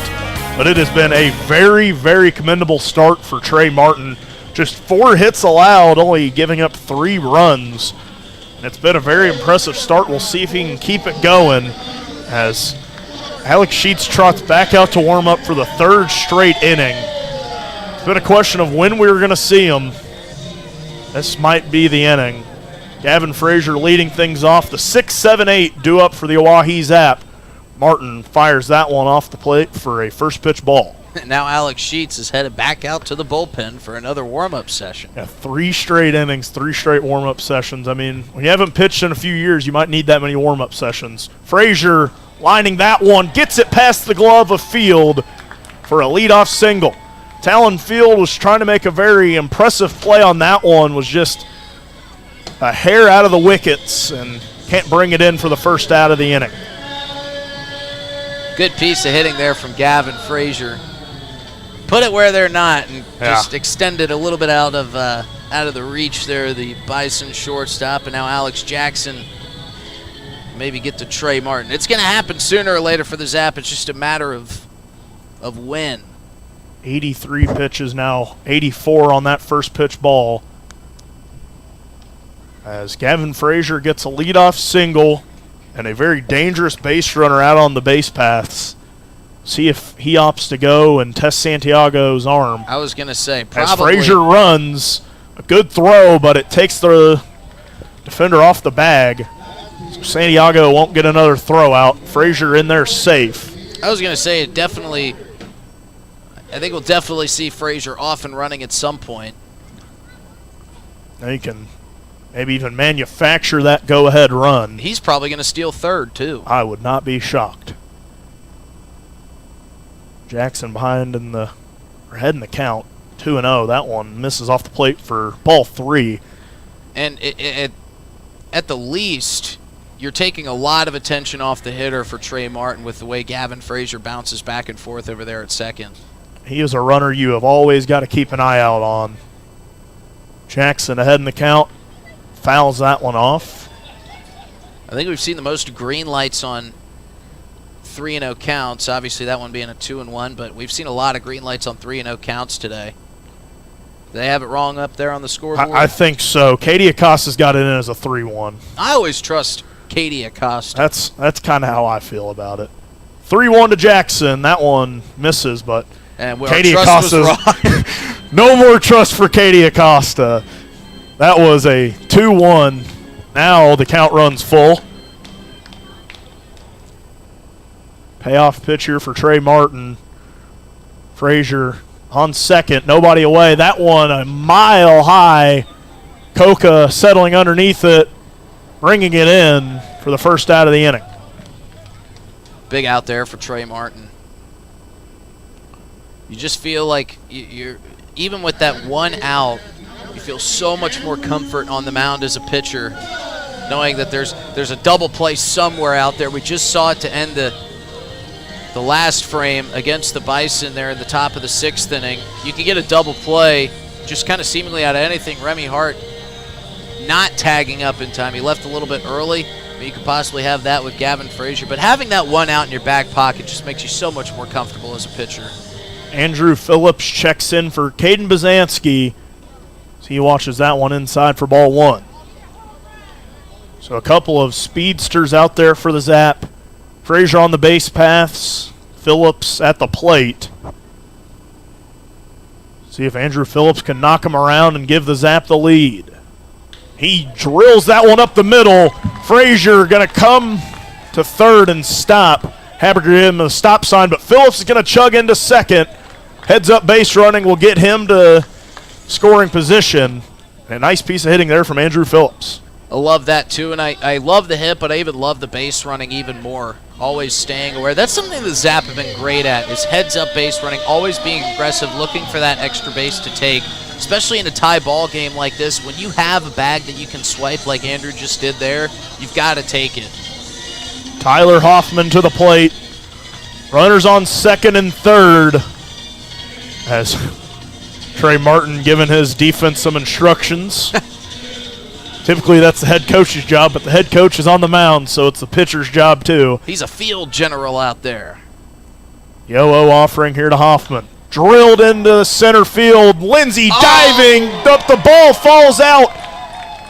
Lindsey just about had another diving snag, but it's a one-out RBI for Tyler Hoffman. I know we're the Zap broadcast, but I was really hoping that Curtis Lindsey made that grab, because that was an outstanding play to get to that ball. And a dive, he just stretched out. Yeah. He's made some plays. I don't know how he got a glove on that. Well, that was so low to the ground. He has made some plays in this series where I'm thinking to myself off the bat, okay, nobody's getting to that. And then, boom, Curtis Lindsey comes out of nowhere. And now coming out of nowhere, you know what, Dylan? I'll let you have the floor. Alex Sheets checking in for the Bison. Trey Martin hands the ball off to the pitching coach, which was one of his players, who hands it to Alex Sheets, as it was a commendable effort for Trey Martin. 92 pitches thrown. He's going to need some ice tomorrow. And talk about needing ice, I think someone ought to get a bag ready for Alex Sheets as soon as he comes off the mound. He might need one after that long bullpen session. He threw about 50 pitches out there. They are going to have to get him some ice ready tonight. He is going to be hurting tomorrow. Well, you know, there's, for those that are wondering, you know, why our commentary might shift a little bit from the sunshine and flower petals that we always have to maybe really cracking down. Alex Sheets is the boss of these guys here in the broadcast booth, and, well, at the 4th of July parade, he rolled by on the float, and I had the honor of announcing the 4th of July parade at Fort Pierre. There's about 240 floats, and a lot of people had water guns. They had those super soakers, and each one that rolled by, they saw me standing there with all of my electrical audio equipment, thousands of dollars worth of speakers and microphones and all of that I had in my hands and in my possession, and they all held up from spraying me with the water guns. That is until Alex Sheets and Eli Lewis rolled by on the float. Now, Eli did it because he was told by his boss to do it, and I got super soaked right all over the shirt, all over the microphone, and I found out it was at the command of Alex Sheets. So he was wondering when I would get my payback. Now right is the time, buddy. This is going to be a fun one for everyone in the crowd. Well, you know what? Alex Sheets is actually pumping a little bit of heat right here. So yeah. I don't know if I'll have anything to get back at him with. He's looking good out there on the mound. We'll see how long that one lasts. As he was talking to me earlier, and he says it's been a while since he's pitched. He used to be a control guy, didn't have great velo in college, but he said he had good control of his pitches. But the problem was, he was telling me earlier, he's like, I'm not sure if I'm going to have control of those pitches anymore. We're about to find out. Come on, Jared Pugrad. Jared Pugrad climbs in to the right-handed batter's box. If there has ever been a time for Jared to get that big base hit. Swings through that one for strike one. Good start for Alex Sheets on the mound, or as I'll be calling him, Roger. I'll call him by his government name. Raj. Raj Sheets comes set. That one in there for strike two. And he's wheeling and dealing. Not the start we were hoping for. No, we want the best for everybody out there on the field. But I would like to see Pugrad come through here. 0-2, Pugrad sending that one to left. That one a tower into the glove of Sunshine. Probably a scary moment there for Alex Sheets. Pugrad putting a charge into that one. If there had been any wind blowing, I think that one would have left the ballpark. Certainly would have, and Pugrad is just dying to break through. I mean, he keeps putting these great swings on and making great contact. He's just so close. And it will come together. You know, I'm going to go ahead. I'm going to make a bold prediction. I think Pugrad is going to have a massive series against Casper and Hastings when they come to town.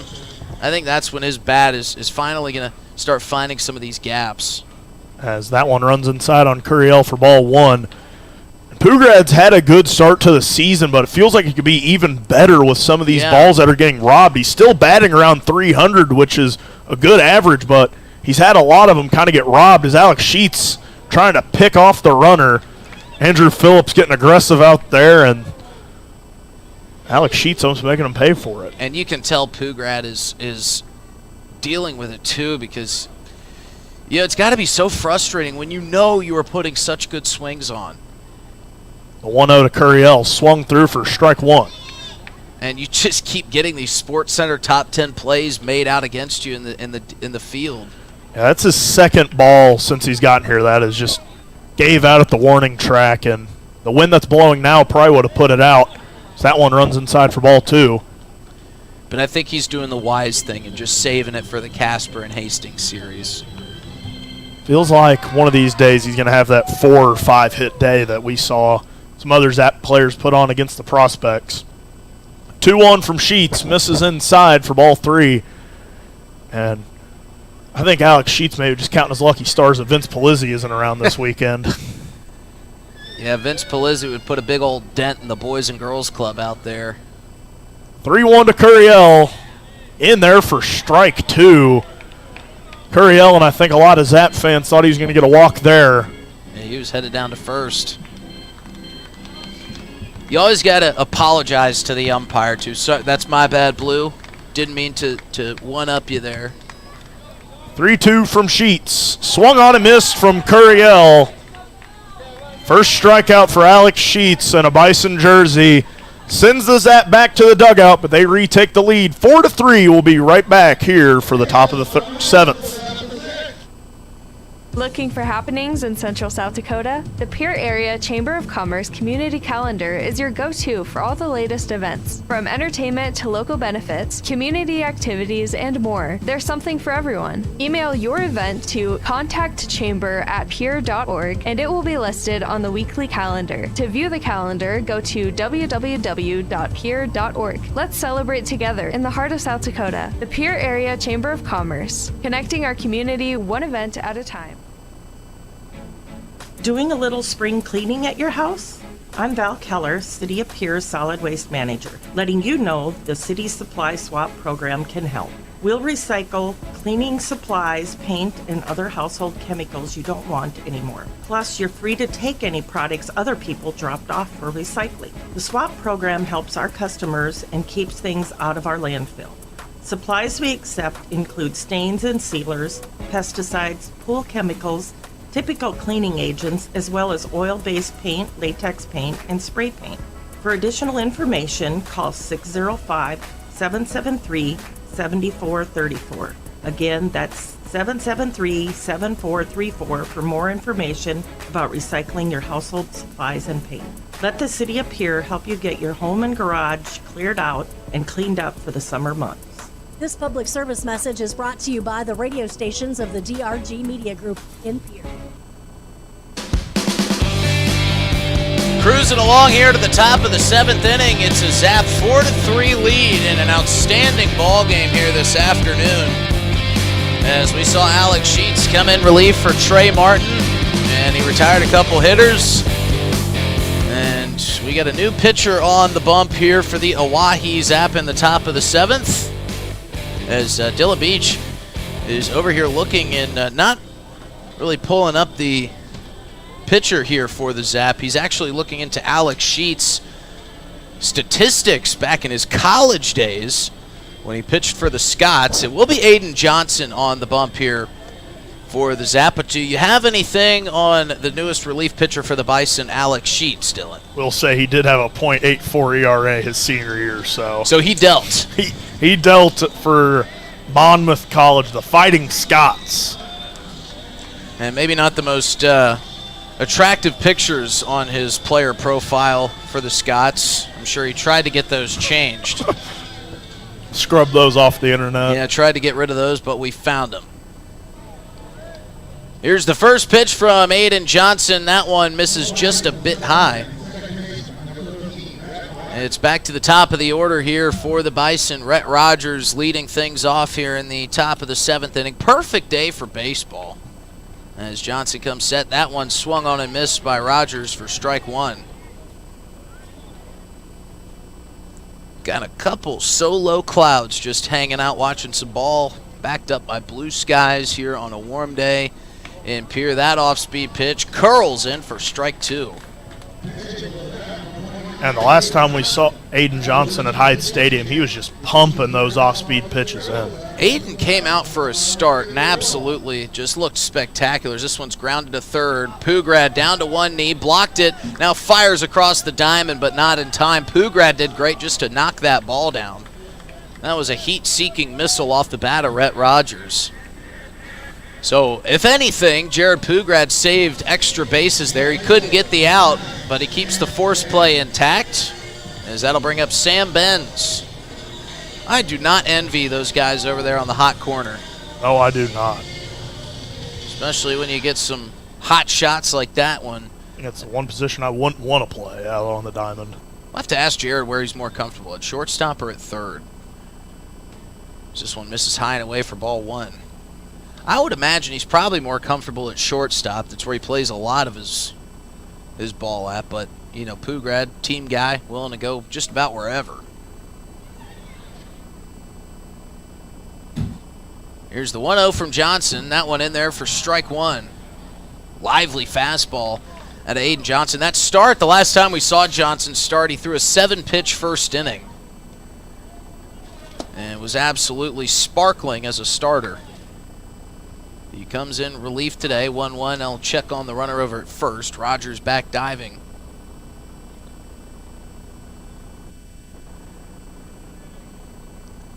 Benz with a couple twirls of the bat, rocking the red bat and red batting gloves today.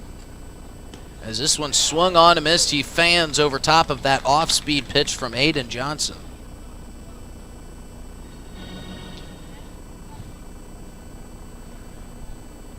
Nice steady breeze working its way through the ballpark here this afternoon. Flag is sitting somewhat still out in right center. Here's the pitch, and Johnson gets him down swinging on another gorgeous off-speed pitch. So a great sequence there from Aiden Johnson. Gets the first out of the inning. I'll bring up Gannon Hall, the designated hitter today. Johnson with a long look over there at Rhett Rogers at first. Rogers staying put. Another off-speed pitch. Gets a swing and a miss. And they're going to throw down to first. And they're going to pick him off. Ty Farwell with a heads-up play. Throws down to the newest first baseman for the Zap, Connor Hammonds. And Rogers, who was not stealing but kind of got caught in between his walk back to first base, and Ty Farwell with a heads-up throw and a bullet down to first gets the second out of the inning. So that's helping out your relief pitcher for Ty Farwell. As Aiden Johnson misses up and in for ball 1. Count runs 1-1. What a throw and what a play. Hammonds didn't even have to move, as this one's drilled into left, slipping but regaining his balance is Emiliano Curiel, who shifted over from center and squeezes the third out of the inning. What a defensive masterclass by the Zap there in the top of the 7th. We head to the bottom of the 7th. It's time to stretch here at Hyde Stadium. Zap lead 4-3. The summer is here, and you know what that means. The Oahe Zap are back, and we at DRG Media Group are bringing you coverage of every Zap home game all summer long. You can hear all the home Zap games on River 92.7, or you can watch them live on drgnews.com at the River 92.7 station page. The Zap are offering you fans something new every single night. So get out to Hyde Stadium for some Zap baseball this summer. Purchase your tickets on oahezap.com or buy them at the box office. If you can't make it to the game, we've got you covered on River 92.7 Oahe Zap Baseball, brought to you by DRG Media Group.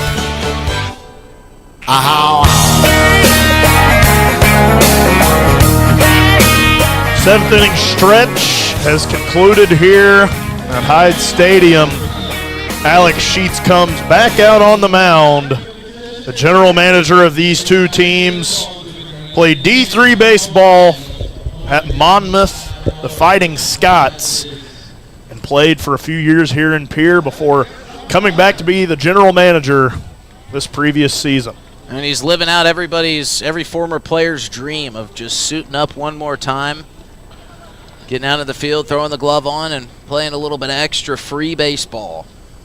Let's hope that dream doesn't become a nightmare, as he did deal that last inning. I will give him that. He got a strikeout, and we talked about his senior campaign, in which he had a .84 ERA. He only had 25 strikeouts on the year, so he's not a swing and miss type of guy, but he's got good control. He sure was there at the bottom of the sixth. Yes, he was.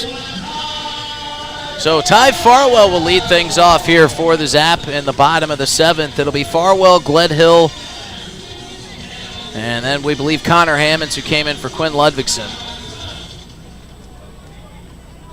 They got Trey Martin all iced up. First pitch to Farwell is in there for strike one. Yeah, Martin's going to look like he's wearing a suit of armor.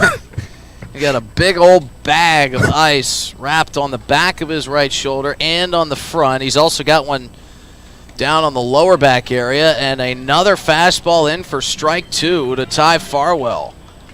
So Alex Sheets picking up right where he left off. And it's a shame nobody here to deliver us our Sunday Fun Day items. We were hoping to try these baked potatoes on Sunday Fun Day, as Farwell on an 0-2 pitch rips this one into the right field gap. That's going to roll all the way to the warning track. Farwell going to leg out the double. And Alex Sheets, who got ahead 0-2, gets it wiped clean by Ty Farwell, who plastered that ball into the gap, and a leadoff double for the Zap will put them in the driver's seat here in the bottom of the seventh. Yeah, I think Farwell picked up on his timing, because I think that was the hardest hit laser we've seen this year. Garen Gledhill destroyed a ball with an exit velocity to get out of the park. Ty Farwell just absolutely destroyed that ball in a straight line to the gap. So now we'll see Mason Lang coming in for Garen Gledhill. And Lang takes strike one on the outside corner.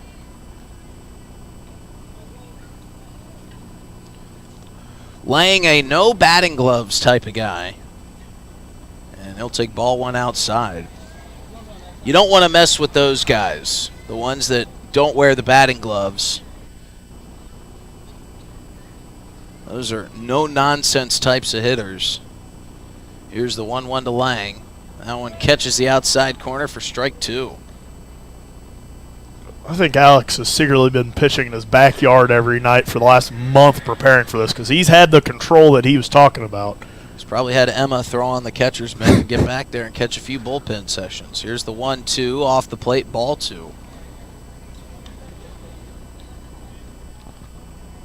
Sheets stands 6'4".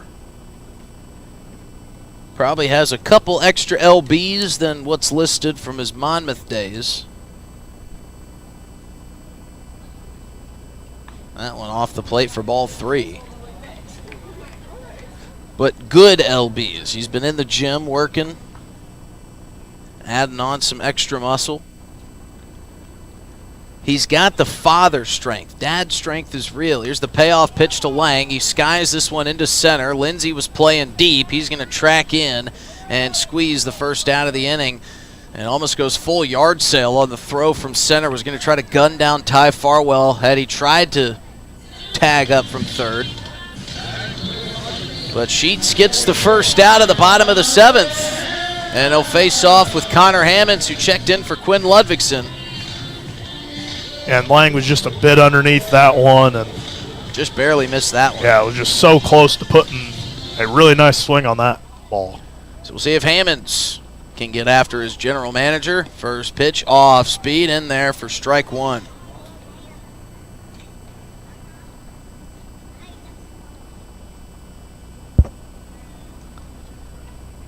Sheets working from the stretch. Farwell dancing back at second. The 0-1 turned to 0-2. Another great off-speed pitch. He pulled the string, and Hammonds fanned on it. And I think Alex Sheets would love to have 2 outs before he has to face Gavin Frazier here in the 6th hole. The 0-2 just outside. Santiago trying to frame that. And Sheets working out that right arm. We see a lot of movement, a lot of little extra stretches here and there from Alex. Here's the 1-2 pitch. That's driven into the right center gap. Curtis Lindsey coming over, loses the ball cap, and is able to track it down. So Sheets gets 2 outs here, and he'll face Gavin Frazier, trying to get out of this mini jam that was created by Ty Farwell with that 2-strike double.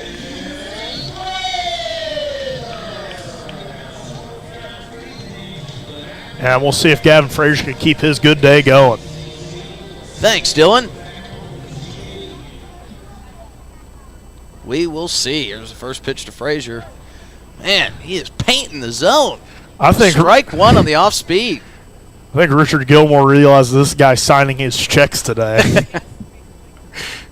That is a good point. Here's the 0-1. Frazier chops that one to third. Going to take a tough hop over there for Coca, but he fields it, fires it, and Gavin Frazier legs it out. What a job by Gavin Frazier there to sprint down the first baseline. That one took a couple interesting hops over there for Louis Coca. Coca was kind of in between if he should charge that one and try to get it before that third hop, but instead he opted to back up and try to play it on the bounce. He fielded it cleanly, but Gavin Frazier can fly. And Louis Coca, well, he learned that one there firsthand. First pitch to the newest hitter for the Zap, Jake Daly, who was checked into this ball game for Alex Jackson. Will foul it back into the netting for strike one. Alex Jackson, a broadcast foul ball candidate. And he chops that one down the third base line, right underneath the glove hand of third base coach Jamie Habiger. I need to loan him your glove for tomorrow night. Nope, not happening. Tell you what, Alex has gotten ahead in a lot of these counts. He's ahead 0-2 here to Jake Daly.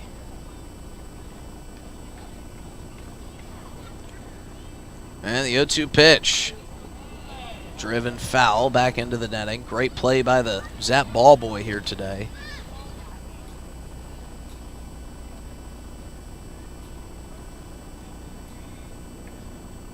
So Daly will step back in. Count still 0-2 with 2 outs and a runner on second. The pitch off the end of the bat. Remy Hart giving chase, and he's going to run out of time and room. Just not enough underneath that ball for Remy Hart to get over to it in time. He was hustling. So again, we'll reset and we'll get another 0-2 pitch. Runner goes. That one driven, and Jamie Habiger wanted nothing to do with that line drive as that one scooted right in front of him. And no attempt to make a play on that one from the gloveless Jamie Habiger. That's a smart career decision. Just get out of the way of that one. He's seen a foul ball or two in his day. He knows that'll left a mark. That would have done some damage for sure. Here's the 0-2 again. Again fouled off. Well, Jake Daly certainly making general manager Alex Sheets work for this strikeout. 5 straight foul balls. This will be the 8th pitch of this at bat. Make it 6 foul balls, actually. This will be the 9th pitch of this at bat. And Richard Gilmore, well, everybody was ready except for Richard Gilmore. Jake Daly was in the box. Alex Sheets had come set. Santiago was waiting on the pitch, but Richard Gilmore was standing in the left-handed batter's box with his mask off, trying to get his baseballs sorted out. Another foul ball from Jake Daly. 7 pitches, 7 foul balls. There has not been a ball make it to the glove of Santiago yet. And he's hitting them all over there at Coach Habiger. Yeah, he really is. He's really trying to time this thing up well. We'll see if this is the golden pitch for Daly. Another pitch and another foul ball. He is wearing out that left field foul territory. There was a guy out there running to grab the last foul ball, and he got to stay out there to grab this one, too. He's got 2 balls in his back pocket. He's got 2 in his left hand. Now he's got 1 in his right hand, and he better just stay there. He might just want to stay put. Here's another 0-2 pitch. High, foul ground. Santiago losing the mask underneath it, battling the sun and the breeze, and he makes the spectacular grab. So after all that, Jake Daly pops out, and we head to the top of the 8th inning in a very, very tight ball game. Zap lead 4-3. We'll be back after this. Thinking of travel? Pierre Regional Airport offers non-stop flights to Denver. Starting August 1st, book your destination at United.com. With United Mileage Plus, you can save more by earning miles when you fly from Pierre Regional Airport. 1-hour flights to Denver and the world beyond. Avoid the crowds, avoid the drive, and enjoy free parking when you fly from Pierre Regional Airport. United Airlines in Pierre starting August 1st. Skip the drive. Fly from Pierre. We're good at making excuses for things we don't want to do. I can't work late because my cat has a job interview. Unfortunately, we're also good at making excuses for things we shouldn't do, like driving drunk. There's nothing on the back roads but cows. The truth is, there's no good reason to drink and drive. Not even if you stick to the back roads. If you drink, don't drive. No excuses. Brought to you by the South Dakota Office of Highway Safety, South Dakota Broadcasters Association, and this station. If you're interested in becoming a valued sponsor of an Oahe Zap broadcast, you can contact us for more information at sports@dakotaradiogroup.com or call us at 605. I accidentally cut that one early. The YMCA is playing, and if you want to contact them, where do we go to do that, Justin? Well, I don't have the phone number memorized, so why don't you talk a little bit longer, and I'll let you know. YMCA. I said talk. It's going on here at Hyde Stadium. Another fun day at the ballpark as Aiden Johnson steps back out there on the bump for his second inning of work. 605-224-8686. Call us at DRG Media Group. We had Alex Sheets on the mound for a couple of innings. Jake Daly making him work hard for that last out. 9 pitches, 9 foul balls to Jake Daly. The 9th one drifting into the glove of the newest Bison player, Jaden Santiago, as Curtis Lindsey steps into the box. He just about made another miraculous diving catch out in center field to rob Hoffman of a hit as he watches strike 1 from Aiden Johnson.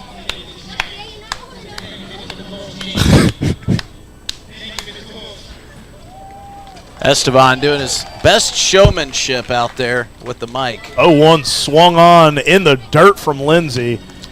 I think it's safe to say Curtis Lindsey was fooled on that off-speed pitch there by Aiden Johnson. Yeah, he swung so hard that he walked completely out of the left-handed batter's box as well as his own batter's box. He was tricked by that offering. The 0-2 from Johnson just about thought about swinging at that one, but that one bounced in front of the left-handed batter's box. A good take there from Lindsey. Lindsey just about had that miraculous catch, as I was saying, versus Tyler Hoffman earlier, but just slipped out of the glove at the last possible moment to give the Zap a 1-run lead. 1-2 runs high and inside on Lindsey. Count runs even at 2 apiece. Got a good ball game going here. Yeah, it is. It is a very close Sunday matinee as Curtis Lindsey calls time. And maybe a good opportunity for the Zap to get some work in a close ball game, something they really haven't had much of here at Hyde Stadium. Feels like they've always been in run rule territory. 2-2 swung on and missed. Aiden Johnson gets a K to start the 8th. And it is definitely some very valuable practice, as I'm sure there are going to be some close games versus Casper and Hastings coming up. As Jaden Santiago steps up, trying to get a late rally here for the Bison. They've got 5 outs to work with. And we've seen steady growth from them every game of this series, but this has by far been the most complete we've seen. Johnson comes set, fires off speed, missing in the dirt for ball 1. And we'll know about the postseason through those 2 series. That is going to just basically define the rest of the year for the Zap. 1-0, swung on and missed for strike 1. Jeff Adele getting hype about that strike 1 to the beer batter. He hasn't had a close game to PA announce here, to be the PA for here in a week or two. So he's buzzing. He is buzzing. That's 1. 1-1 from Johnson. That one runs high and inside.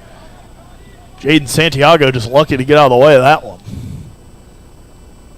And Santiago, the newest member of the Bison, just got put in today. I wonder if he knows what the beer batter is. That's 2. 2-2 count for Aiden Johnson. And he must think, wait, if I get a hit, do I get a free beer or something? The 2-2 swung foul. And Esteban Baca has a very aggressive beer chant compared to Brooks Cartwright. That's the type of stuff you'll hear in your nightmares. Beer, beer, beer. He was doing that well into the pitch, too. He's in the dugout with the microphone. Are we sure that 2-2 from Johnson, swung on and missed. Santiago. Are we sure Esteban Baca didn't head up to the beer cooler after the last strikeout of the beer batter? Santiago goes down swinging, and Esteban Baca lets the crowd hear about it. He was pumped. I don't think I've ever heard him yell that loud before. The yeah from Esteban Baca. Johnson, that one fouled out of play. I'm going to throw on the glove. I got a good feeling about this at bat here. I hope it happens, man. This is my beer batter. The slushy batter. Aiden Johnson had in the count 0-1. That one chopped off the plate foul. So Johnson quickly ahead on another batter. Johnson really working well in relief here today. It's been a good pitching day despite a lot of hits allowed. They've been managing those jams. The 0-2, a broken bat, single up the middle. That one's going to cost you some money, but Louis Coca with a 2-out single. And maybe it's good for the Zap that they got that bat broken, because it had been doing some damage to them here in this ball game and continue to do some damage, and now it's just a toothpick. Yeah, Coca left the ballpark with that bat earlier for his first of the year, and he'll say goodbye to it on a up-the-middle gap single with 2 away. Brings Remy Hart to the plate. Johnson coming set and firing. That one swung on a miss for strike 1. So 9 hits for both teams today. Zap lead 4-3 as it has been a back-and-forth affair. Johnson looking over his shoulder at that runner at first. Sets for the 0-1. Just misses. It was looking like Richard Gilmore was going to offer for a strike, but pulled that hand back in. Johnson misses a little low. Count runs even at 1 apiece. Checks on the runner once again. Comes set and fires. That off-speed pitch missing off the plate for ball 2. So a bit of adversity here for Johnson. A 2-out single when he was really cruising through. Now behind in the count 2-1.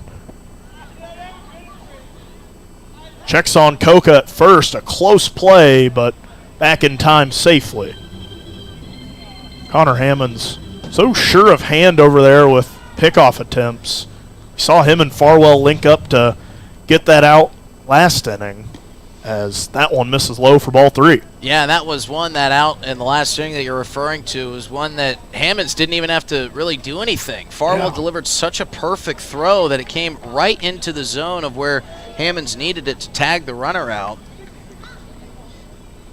Johnson behind in the count, 3-1, trying not to issue the walk. Sets, fires, in there for strike 2. Good pitch there by Aiden Johnson. Outside corner, was sure of that one. Very confident pitch. Now I think if you're Aiden Johnson, you come back with your best fastball and just tell Remy Hart to try to catch up to it. See what Johnson looks for here. Shakes off a couple of signs, checks on the runner at first, sets and fires, fastball, and Remy Hart barely able to catch up with it and fire it back into Capitol Ave. Yeah, he went down and got it. Good stay-alive swing. But again, I think if you're Aiden Johnson, just power him with that fastball. See if he can catch up with it consistently. Runner on first, 2 away for the Bison. Johnson, the payoff pitch, swung on and missed. Aiden Johnson pitching a gem in relief. 2 innings of scoreless ball. Keeps the lead for the Zap. 4-3. The Bison are down to their last 3 outs. We'll see if the Zap can add any insurance on Alex Sheets when we come back. Hey, it's your phone talking. Yeah, your phone. You know, that thing you're constantly picking up and poking around. Listen, when you're behind the wheel, would you please give me a break? You'll have plenty of time for your TikToks and, I don't know, texting your friends after you put it in park. Distracted driving, friend. No joke. One quick text or social media peek can cause a crash. And hey, I don't want any part of that. You got someplace to be. And trust me, I'll enjoy the downtime. Brought to you by the South Dakota Office of Highway Safety and its station. Dunes Golf is celebrating their 30th anniversary this summer. They look forward to seeing old friends and new acquaintances on the driving range and on the course throughout the summer. Play 9 or 18 holes, pay by the round, save with a punch card, or become a member for unlimited play. Dunes Golf is a great location for group outings or a summer play day. Call 605-223-2525 or see golfdunes.com. Just 1 mile north of Fort Pierre on Highway 1806. Dunes Golf. Thinking of travel? Pierre Regional Airport offers nonstop flights from Pierre to Denver. From there, you can fly anywhere. Book to your destination and check bags through on United, Delta, or American Airlines. 1-hour flights on 50-passenger jets to Denver, then connecting to your destination. Save travel time and money, avoid the crowds, and free parking when you fly from Pierre Regional Airport. Skip the drive. Fly from Pierre Regional Airport. Looking for happenings in Central South Dakota? The Pierre Area Chamber of Commerce Community Calendar is your go-to for all the latest events. From entertainment to local benefits, community activities, and more, there's something for everyone. Email your event to contactchamber@pierre.org and it will be listed on the weekly calendar. To view the calendar, go to www.pierre.org. Let's celebrate together in the heart of South Dakota. The Pierre Area Chamber of Commerce, connecting our community one event at a time. Andrew Phillips steps in the left-handed batter's box to face Alex Sheets as he fouls off the first pitch offering. Zap leading 4-3 here in the bottom of the 8th. Trying to complete this 4-game sweep over their sister organization, the Bison. And the Bison making it tough on them. It has been a really good competitive game here today, which the teams have been trading the lead back and forth. That one in there for strike 2 on Phillips. Fans here at Hyde Stadium been treated to a good one today. It has been a fun contest in which we've seen a couple of staff members pitch as Phillips stays alive on that swing, fouling it off. Trey Martin started things off for the Bison today. Was an impressive outing from a guy who wasn't a primary pitcher in college. And Alex Sheets coming in and throwing 1 2/3 inning of 2-hit baseball as that one misses off the plate for ball 1. He's just shoving. I believe it's 2 and it's kind of two innings now. Well, yeah, it's about to be 2 because he came in after 1 out from Martin, so it'll be his second inning of work here in a out. Phillips awaits the 1-2, fouls that one over the Bison dugout into Capitol Ave. Stays in the grass. The race is on. A couple of kids running for that slushie. As there's a lot of room down that third base line. They are playing Phillips about as much of a pull shift as you could have. You could park a Mack truck between the foul line and Louis Coca right now. They are certainly shaded to the right. 1-2 in there for strike 3. Phillips goes down looking, and he can't believe it. And now he's arguing strikes with Richard Gilmore. Don't want to get tossed, and now we see the challenge flag out on the field, and he points to it. Andrew Phillips pointing at the challenge flag like, you see what I mean? I'm not really sure what he expected the challenge flag to do for Richard Gilmore, but looked like a pretty good pitch from up here. Yeah, it looked pretty good, and Alex Sheets, once a control guy, always a control guy, as he has been painting. As Tyler Hoffman watches that one inside for ball 1. The pitch count is getting high for Alex Sheets. It might be a painful morning tomorrow. He's going to need to get iced up as that one runs inside for strike 1. Well, a good thing for Alex Sheets. Zap have 2 off days coming up, Monday and Tuesday. But he's going to be running that post-8 concession stand tomorrow. 1-1 swung through for strike 2 from Hoffman.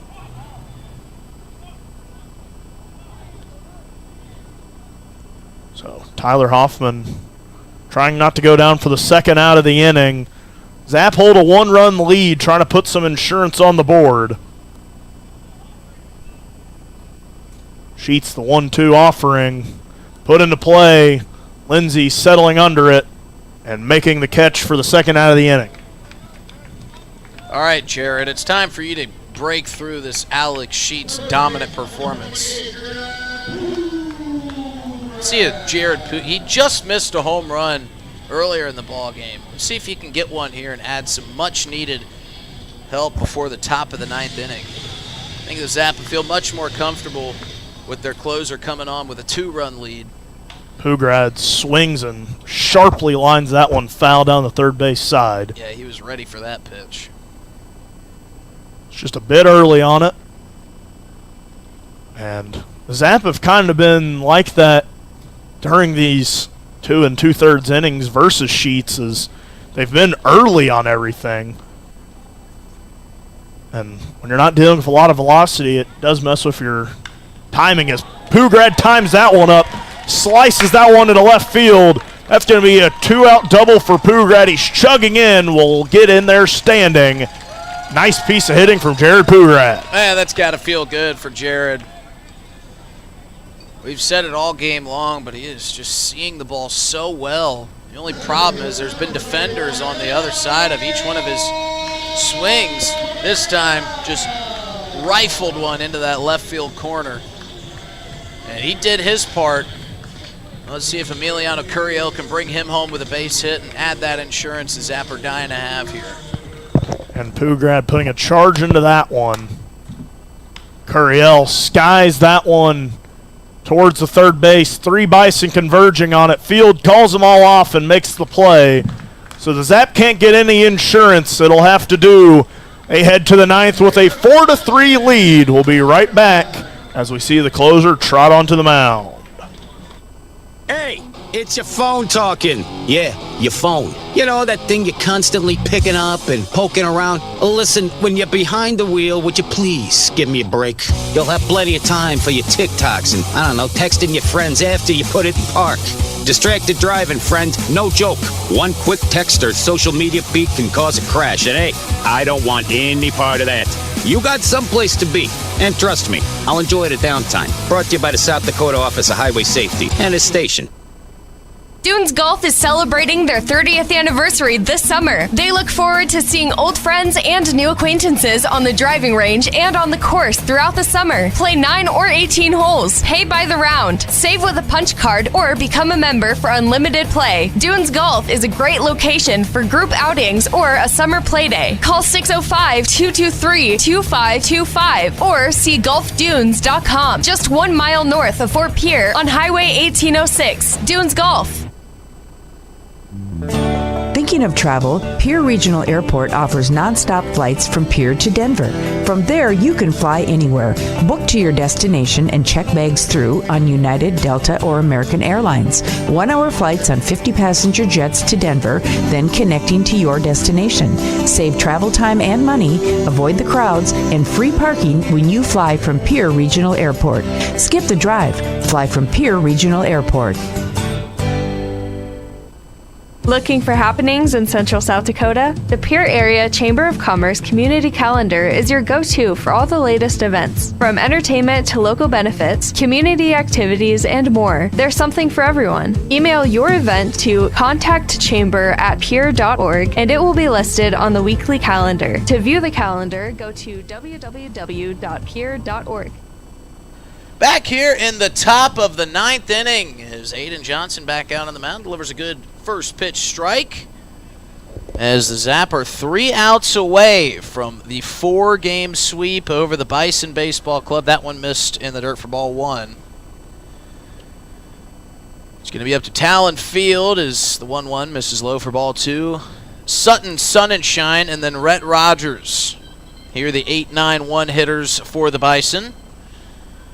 4-3 Zap lead. They scored once in the first. Bison came back with 2 in the second to take a 2-1 lead early.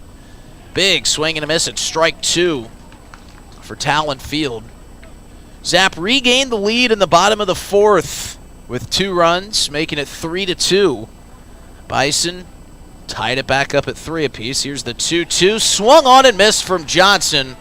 And Talon Field goes down as the first out here in the top of the 9th. A great off-speed pitch gets him retired. Then in the bottom of the 6th is when the Zap regained the lead to make it 4-3. It's been scoreless since then. A great outing from Trey Martin for the Bison, followed up by some great pitching from Alex Sheets. It's been a good bullpen game for the Zap here today. But the Bison really kind of coming into their own here in game number 4. Here's Sutton, Sun and Shine. He takes strike 1 on the outside corner. Aiden Johnson trying to go 1-2-3. Doesn't want to make this top of the 9th interesting whatsoever. Off speed in there for strike 2.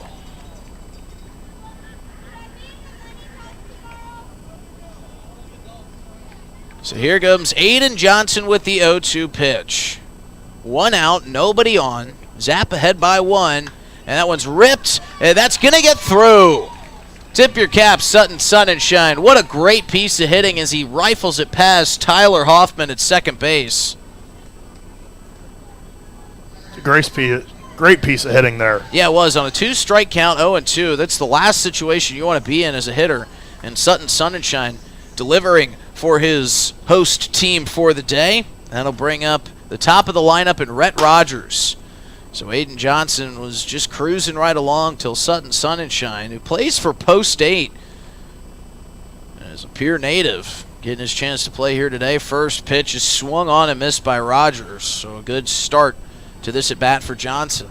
It's certainly showing why he got the call up today, getting his first ILB hit. Yeah, and he's played some great defense out in left field for the Bison this afternoon as well. So great job by Sutton, Sun and Shine as he leads off a first. The 0-1 pitch in there for strike 2. Another perfect paint job by Aiden Johnson with the off speed. And again, he's ahead 0-2. The last time it was a Sutton, Sun and Shine base hit. We'll see if he can flip the script here with Rhett Rogers and get the strikeout. Johnson set. Pick-off attempt to Sun and Shine. All he had to do was kind of fall on his chest, and he was going to be back at first. That's how short his lead was. Not wanting to get too far off the bag. Conservative lead for Sun and Shine at first. The 0-2 from Johnson. Got him looking for strike 3. 3 perfect off-speed pitches from Aiden Johnson. And the Bison are down to their 3rd and final out. It'll be up to Sam Benz to keep this thing going. Benz will climb into the left-handed batter's box after a couple check swings to warm up. A bat twirl. Johnson shaking off the first pitch, agrees to the second. And Benz rifles it to Hoffman. Down to a knee, fires to first, and that is the ball game.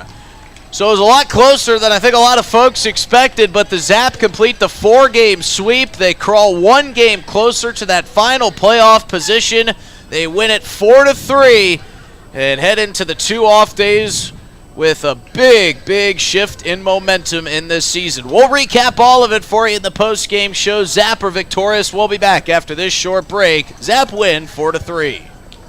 Hey, it's your phone talking. Yeah, your phone. You know, that thing you're constantly picking up and poking around. Listen, when you're behind the wheel, would you please give me a break?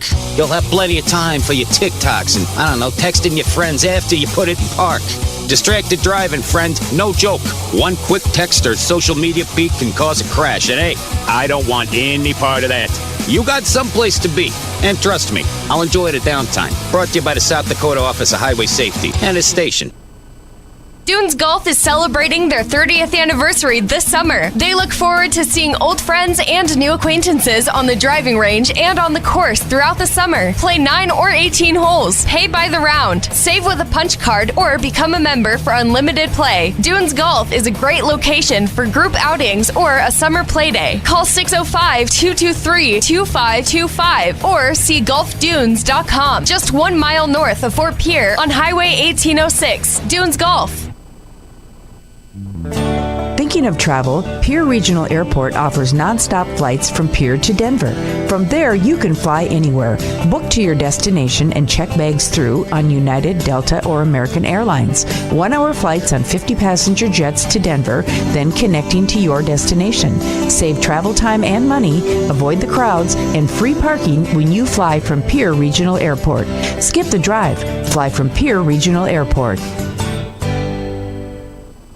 Looking for happenings in Central South Dakota? The Pierre Area Chamber of Commerce Community Calendar is your go-to for all the latest events. From entertainment to local benefits, community activities, and more, there's something for everyone. Email your event to contactchamber@pierre.org and it will be listed on the weekly calendar. To view the calendar, go to www.pierre.org. Let's celebrate together in the heart of South Dakota. The Pierre Area Chamber of Commerce, connecting our community one event at a time.